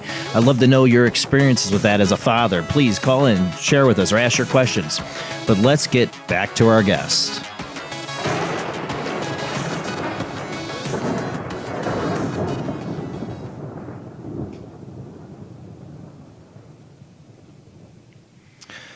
One thing we haven't talked about too is like, you do the Haunted Bay. It's like a TV series that you've done for. Yes. What are some of the places you've got to investigate doing that? Well, the first place I went to was the Condor Club. It's a strip joint, and well-known strip joint in San Francisco. It sounds familiar. That sounds really familiar. Dota, Carol Dota was a big thing, and she was the first one that actually took off her bra, her top. Yeah, so that was the big thing. And the manager there died because he was having a little extra affair at night with one of the workers. They got on the piano, and the piano went up to the ceiling. His foot tripped it. Supposedly had like a heart attack, but he died. And what a way to go! The woman stuck underneath him. Yeah, my God! You can look it up. It's all in the thing. I put it in my book just for the heck of it, because why not? So we go around San Francisco. And we did go to Calistoga because I wanted to, and that was a really interesting, in a museum up there in Calistoga, California. We go around San Francisco and we look at different buildings. We went into a building called the Great Star Theater. It's closed now, unfortunately, and it's right in Chinatown, and it's a historical building. So the city and the county are fighting over keeping it, and that place was really haunted. That was the one place that I got hit in the back. Oh, like physically hit? Yeah. Yeah, I pushed and hit because I always tell them, do not touch me. Yeah. Well, I think it's a mistake for investigators sometimes. I've always wondered this because my friends have done this. And I think they've done it on this show, when we're doing the spirit box things, like, use my energy. And blah, blah, blah. I'm like, that's not a great idea. I've never thought that's a good idea because you're giving them permission in some sense, Yes. I had listened to one person. They said, it's okay if you touch me, even inappropriately. And I went, what? And I got, recently I was on an investigation, a residential investigation, and I kept it to myself at first because I didn't know what else to say, but something touched me in the private area. Like, literally touched me. I'm like, that is not cool. That is not cool, spirits. They're messing with you. When Ying Lu is the producer of the Haunted Bay. When she first got in touch with me, she's working with a paranormal group, and she said, we want to do the Zodiac. Go around where the Zodiac had been, where the murders The killers? had been. Oh, wow. The Zodiac killings. No way. I said, you gotta be kidding. I am not doing that. So they took this other psychic out. And I said, to begin with, you do not want to put a video out. There are still relatives of those victims who are alive. That's definitely the true. last thing you want to do is put that out for people to channel through those victims. So the young psychic that they did fell down at the spot, was like mortified. She was, it was overwhelming for her. And I knew it would be that way. And I said, no way. But I did go to the Condor Club, the strip joint. That's different than going to where, if you were going to physically take on and sense things, the last thing you would want to do is go to a place where somebody's been tragically murdered in a horrific sense, like the Zodiac killings. You wouldn't want to, in something as evil and unsolved as that, not something you want to just do for fun. No. And they don't do it for fun. They are an investigative group. They are doing it. Because I have worked with the police on actual murder cases, it has to be handled with a caution and a lot of respect. One of the worst experiences I ever had was down in Jamaica. I was brought there. I was commissioned to come to Jamaica to do talks by Jamaicans and come there. And I went to one person's house, and it was my very first, I have to say, and just about my last experience with low-grade entities. What we would call them vampires. I was attacked. And if it didn't happen to me, I'd say, yeah, right. You said like vampires, I said, I'm kind of a though. skeptic psychic. But what you mean, like actually not actual vampires, but like a psychic vampire kind of thing, or? Correct. Yeah. Correct. Low grade entities. Yeah. Coming up from the earth up, and I write it all. I write all about it in the book of how it happened. That's really interesting. I don't like I said. I don't encourage. I don't think it should be encouraged. So when I work with the Haunted Bay, I pick and choose where I want to go. I'm invited to a lot of different places, and I psychically go there and see, do I want to go there? Right. And do I want to go there? I'm kind of one of those merry mediums. Like, oh, I want to go and see ghosts, but I don't want to have a lot of problems with them. Why? Why would you if you don't have to? Why do you want to go see that? We do have another caller on the line. I think we got Rebecca on the line. Is this Rebecca? Yeah, hi. Hi, thanks for calling in. I've got a question. I've been hearing voices for a while now, and I'm just wondering what or who it is I'm hearing. Okay, so when you hear these voices, can you tell they are different from your own voice? Yeah, they are. They're abusive voices. But they tell me they're not spirits, and they claim to be the government. So, and are they giving you insightful information, or are they asking you to behave in any way that is not good for you? No. So, neither. Okay, what when the voices are speaking with you, what are they saying to you? Could you give me an example? They used to speak to me more, but they don't really speak to me as often anymore. They're more just background now. Okay, so it's disturbing you. It's disturbing to you. No, it's not. I'm used to it. Okay.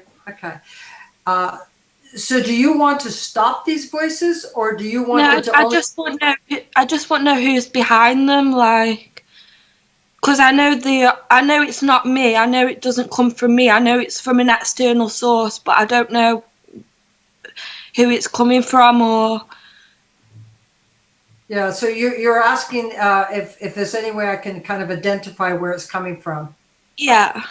Okay, I just want to get clear what we're talking about so I can give you the best that I can give you information. That's why I asked you those questions. So the voices do not really disturb you. You've accepted them, and they're not taking away from your life in a negative way. Well, they are abusive, and they put me down all the time. Yeah, that's what I thought. Okay. That's the important part. That's what I'm thinking. We need to know. Out. So they're not really positive entities that are giving you. Like, I get messages all the time, and some of them I just say I don't want to hear it, but they're not in any way disturbing my life. They're not taking away from my well-being. They're not taking away from my peace of mind. And when that happens, then there's going to have to be an interruption of the voices. And Rebecca, what I suggest is that you find either a Reiki master, or you find someone that does shamanistic work, but has been recommended in a positive way to you. Not somebody who wants to bilk you for all your money. Right. You have to be very cautious about that. Yes. Yes. Yeah, I think that you are too open. Your channel is too opened. Your inner ear channel is too open to the universe, to the actually around you. And I can't really say that I can tell you how you can stop them, because I think that you also need intervention with someone closer to you that does some kind of psychic work in that way to stop these interruptions, these voices. Okay. I can feel that it's wearing on your energy, and the thing that I'm concerned about is that it's not only voices, but it's energetic energy that is showing up in your aura. I think they're kind of wearing on your body, your physical body. Yeah. I also suffer from like really bad nightmares every night, like really realistic nightmares. Yeah, you're way too open. Do you also live near a channel of water? Do you live near no? No. Okay, because I'm feeling that there is a channel of water near you or somewhere around you that you do not want to go near water right now, like an ocean or a large lake or a stream. I think you should stay away from it. I know it sounds kind of weird for me to say this. You're just too open. You're just too open. And you do need intervention. Or you're going to end up very ill, physically ill. I hate to say that, but I'm going to say it. I think they're wearing down your nervous system. This has been going on for several years. I mean, it's been going on for a while. Yeah. The first time I ever heard voices was actually when I went into a mental institution in 2013. And then they went away and they came back in 2015 and they haven't gone away since. Okay. Are you on any kind of medication? Yeah, I am. But I find when I'm not on medication, like I am more open to it.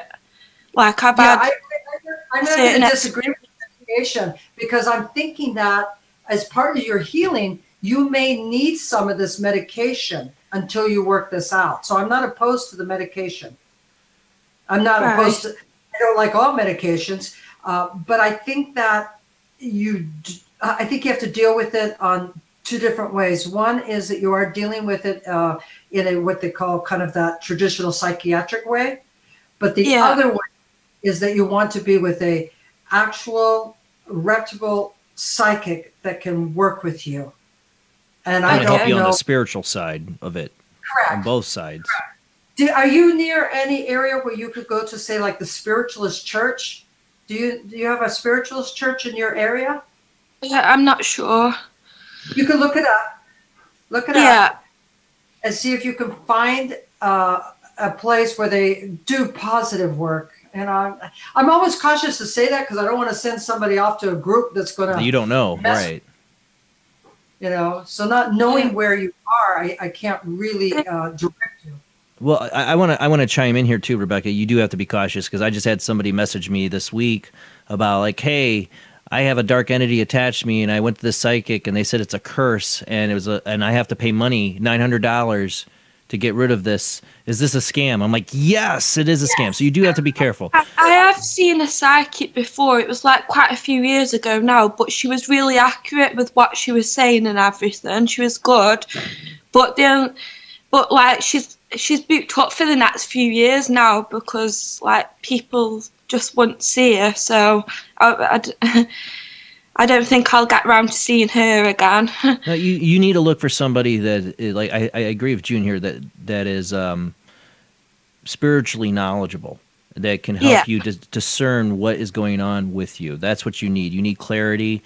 What I picture is for you is that you need to find a way to get a psychic shield up, something to give yourself balance and not have those voices come in. If it is something entity-wise, these things can lie and tell you anything. And you said that they said they're from the government. You heard that? Yeah.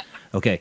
Doesn't mean they are. It doesn't mean you're hearing voices from some government. There are such people that do believe they're they're called targeted individuals, and the government gets in there. I've heard about that. And I they're very sincere and they're very much going through something. I don't know if that's what they're going through, but I do know from my dark experience that spirits they will do anything to drive you to insanity if they are a dark entity, and they will lie to you to make that even better and tell you they're from the government. They'll say whatever. They're not there to be honest. They're there to mess with you and drive you insane. Can I ask, can spirits affect your dreams? Oh yes, I believe so. Yeah. But it can be your subconscious too. It can be both. The difficult part of the psychic world is it is us. I mean, it's part of us, and it's also part of energy outside of us. So we have to kind of, we were speaking about children.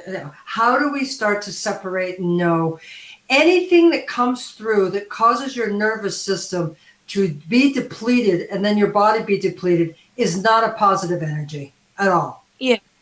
And I completely agree with Jason that you need to find more of a healing spiritual person who can actually teach you how to help stop these, actually remove. I think Jason was talking about that. Someone who could actually help remove these voices from you.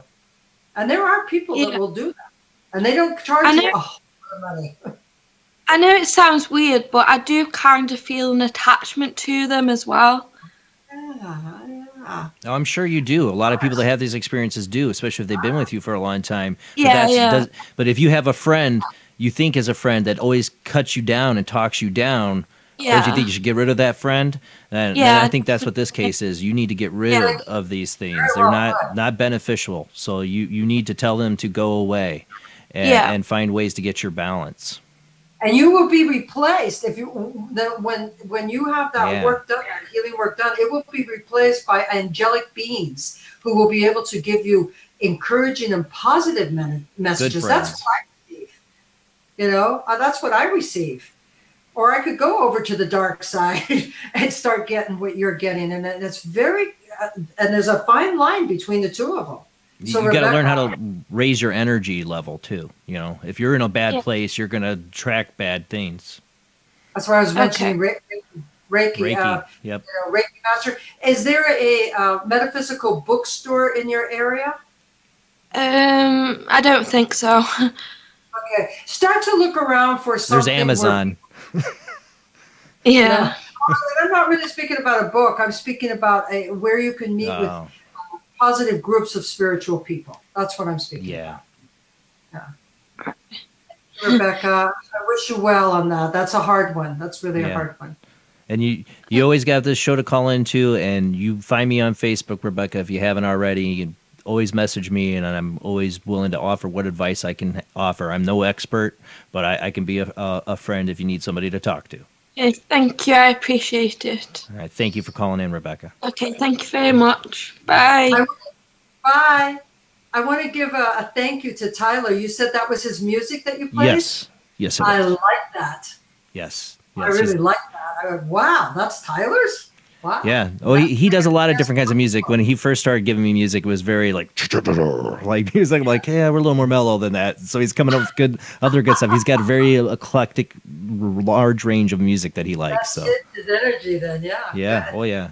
But like for somebody like Rebecca that calls him, you know, you talk about the voice. I was very scared by the voice in my head that told me a dead person's last name by holding it. And that was like a little inner voice, but I knew it wasn't mine. I knew it wasn't my inner voice, and it was telling me these things. And I've had that experience. The voices, like she says, I've had that. And it's hard. You don't want to say, oh, I hear voices, because people look at you, well, you're schizophrenic or you're nuts, exactly. You know? And that's why I like doing the show, because exactly Rebecca gets to call in and share that experience. I'm not going to judge her or think immediately that she's a schizophrenic at all, because I know that experience. I know these things can talk to you, and they will do things. The negative entities will do things to talk you into being self-destructive. Absolutely. I could feel how it's attacking her nervous system. I mean, I really felt for her. It's like, oh my God, you know, these voices they found her channel and they want to get deeper into her. And oh my God, Rebecca, you've got to stop this soon. Yeah, what I picture in my head, maybe this is my own psychic thing, is that I see her, she needs to like raise her, picture white light, like get that energy level high. They'll knock them out. Go ahead, Rob. Interesting. Oh, sorry. Go ahead. Rob was going to say something. I was just going to say I can relate when she said she kind of has an attachment to these things or whatever. I mean, the thing that was affecting me. Often. Yeah, the thing that was affecting me and causing me all the grief and depression and everything else piled on top of it. I got to admit, there's a little part of me that was like, It's an attachment to some. Yeah. The 4 months period, this thing was. I was going to bring that up too. Yeah. No, I want to say really quickly though, the 4 months I had where this thing was attacking me and talking to me, there was also this feeling of like there's something powerful, and beyond my knowledge and expectations of what the world is, and it's fascinating as well as terrifying. So there's something to that. I see it with people who call into this show. I've seen it as an investigator of people who live with something dark, that they say they want it gone, but there's this little part of them that doesn't want to let go of it. Oh my God, yeah, and that's the scary part. They attach to you, and you feel that you become them. They get into your system, and then you become them, and you can't give them up that easy. The creepiest thing we ever have is Terrence Palmer, a guest on here who studies spiritual possession. Said that they implant, they actually, some entities, where they lay eggs in your etheric field, like these entities, and that is the creepiest thing to me. That is so, that makes my skin crawl. It makes perfect sense, though. Yeah. Yeah, well, yeah, exactly. Like it's the spiritual earwig inside you growing, or it's in your energy field laying these eggs. There's something going on the other side we don't understand. There's something. There's a lot going on. Yeah, you have had to have experienced this as a medium. Do you feel like you have to add yourself to extra protection too, because of what you were able to do, that they would find you as a bigger target too? Only, I have to say that I'm aware of that, and I am very cautious with where I want to go and who I want to deal with more and more as I get older in life. Before I was more open, and I had to teach myself after becoming ill and having some of the stuff that Rebecca experienced, that nervous condition. Yes, I have to be very, very cautious. And there are people I meet, physical people, and right away I see around them some real dark energy, and I think I cannot go near them. I've had that experience. I know that experience. Yeah, I just like repel. Whereas when I was younger, I'd say, well, I'm sure it'll be okay. And then later I found out, no, that it wasn't okay. It's logic versus gut, because my logic tells me they've given me no signs that anything's wrong with them. There's nothing they've done. They've said nothing wrong. But my gut just says, get as far away from this person as possible. And I said something about a person, like, I don't think, my husband said, why are you not following your intuition here? I went, oh my God, you're right. It's like, is my intuition just a hole and judging this person, or is it really intuition? Yeah. Judgment. I should just kind of like, yes, you're right, judging. That's a good way of putting it. Exactly. No, you're right. I should not be around this person. I felt drained after being with her for a few minutes. Oh, talk about, some people are psychic vampires in that way too. You know it. Absolutely. Yeah, Absolutely. But you wonder what's attached to him that's like, let's get that energy. There's something else working behind the scenes. You take that, the physical psychic vampire energy, where you just feel, you get off a phone from someone, you go, oh my God, and you put it into the unseen world, and that's the scary thing. Yeah. Is because you cannot identify, like Rebecca is attached to this unseen aspect that's draining her. And probably, like I said, lying to her, telling her things and talking her down. And just some of these scenes are, I call, I'm a Gnostic, so I don't like to quantify things as demonic. I still don't think my experience was demonic, but I do believe that people have demonic experiences and demonic attachments and possessions. I think there's plenty of evidence of that.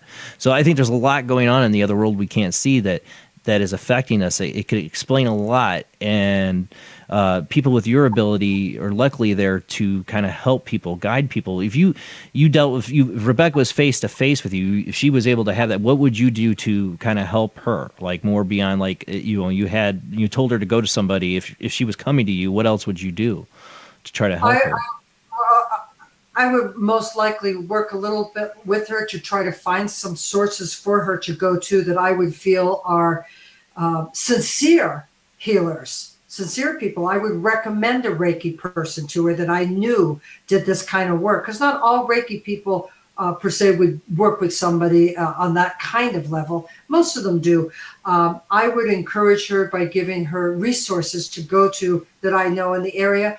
And I might actually do some sort of energy cleansing with her. And I don't do this with a lot of people, but I would put my energy on it, and I would pull them out from her, But I would do this all very cautiously, not only because I don't want the attachments, right? But I would do it because sometimes if you overwhelm the spirit energy, they'll just attack the person more.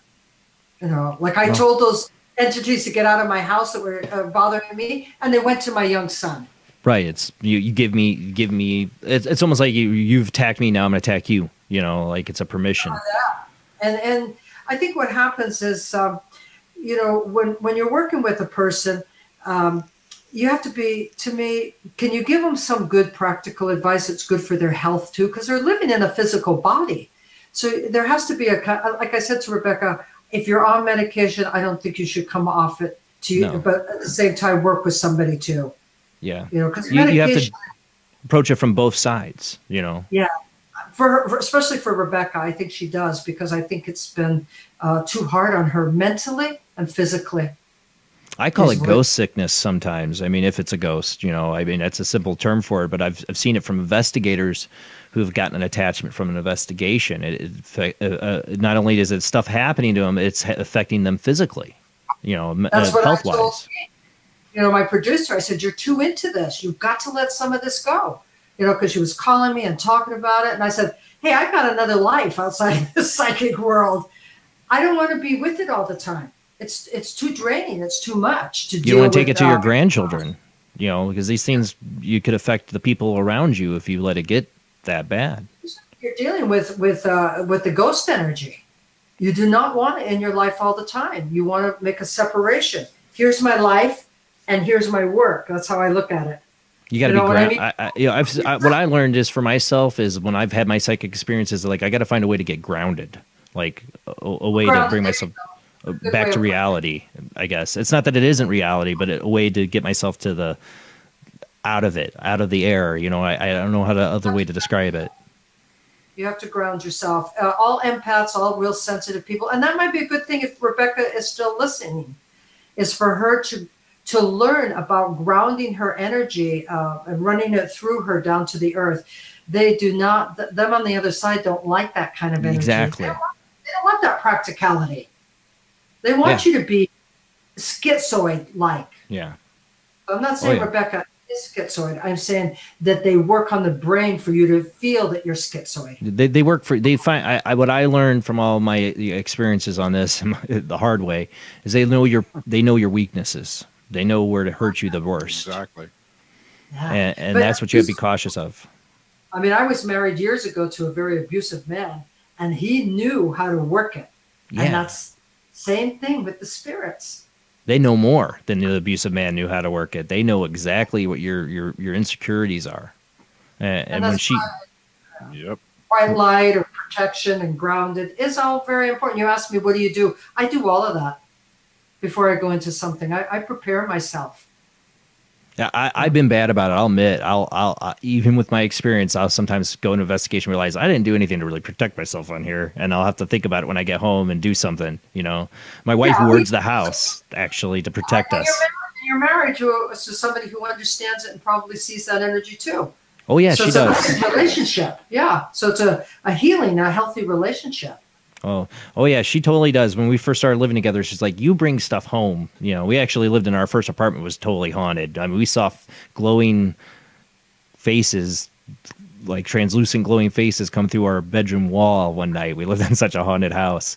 So, I mean, I'm lucky to have a wife that's seen the same things I have. I'm very lucky that I have a wife that's as open. Otherwise, she might have left me and thought I was a lunatic a long time ago. Yeah. And that's what happens to people like us. But I'm lucky. There's people like Rebecca. They don't have those people. They need those people. I mean, I'm married now to somebody who says, I don't really get it all, but I completely, so I support you. And if that's what you want to do and that's what you think. And, you know, and so you have to have that right partner, the right people in your life. People like you and I and Rebecca. And you guys, you have the show. You have Paranormal Soup to come join the community. There's so many great people in the Facebook and YouTube chats to talk to and share experiences. I don't get to pop in the chats, but I do go back and watch the chats later because I'm interested. It's hard for me to do it during the show, but I do go back and I see what I love about this show is so many people sharing their experiences in the chat rooms and supporting each other. I love that. That's what makes me feel good about why I do this show. So thank you. June, thank you for being on the show, and I'd love to have you back again. Yeah. Question. I have a ton of people that couldn't come to the show tonight, but they want to listen after. Can they go to the YouTube and YouTube watch or it? Facebook. Yep, it'll be on YouTube as soon as it processes after the show ends. Or Facebook. Oh, the Facebook that you sent me? Yeah, there's a Do they get- Facebook. We're live on Facebook and YouTube, and as soon as it processes, that video's up on both. They can watch They're them. asking me, they say, I can't listen to it right then, but I want to watch the show or listen to the show later. Yep, Okay, just- good. Thank you so much. Thank you I had a again. good time. Yeah, like I said, love. Yeah. Well, I'd definitely love to have you back on again. There's so much more I wanted to talk about tonight, and time goes by so fast. Thank you again for being on. I always forget to look at next week's schedule before the show, so I will let the fans know we will be back next Sunday. If I could tell you who's going to be on next Sunday, I totally lost my calendar.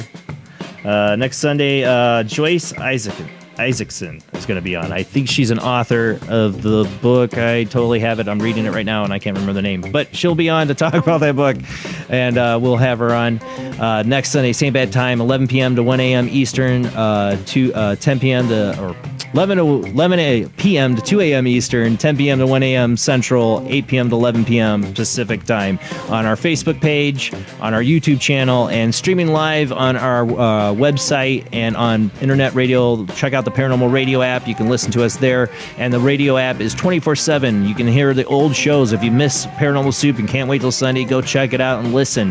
We'll be updating that radio station over the next few weeks, adding more episodes. Check it out. And don't forget to go check us out on Patreon. Become a Patreon for Paranormal Soup. Without you, we wouldn't be able to do all these cool things we're coming up on Paranormal Soup, like having a radio stream. Thank you. Thank you to my Patrons. Thank you, Anthony Sanchez, to our newest Patreon. Thank you, Rob. You're a Patreon too. Thank you. All right, guys, we'll be back next Sunday. See you then. Same bad time, same bad channel.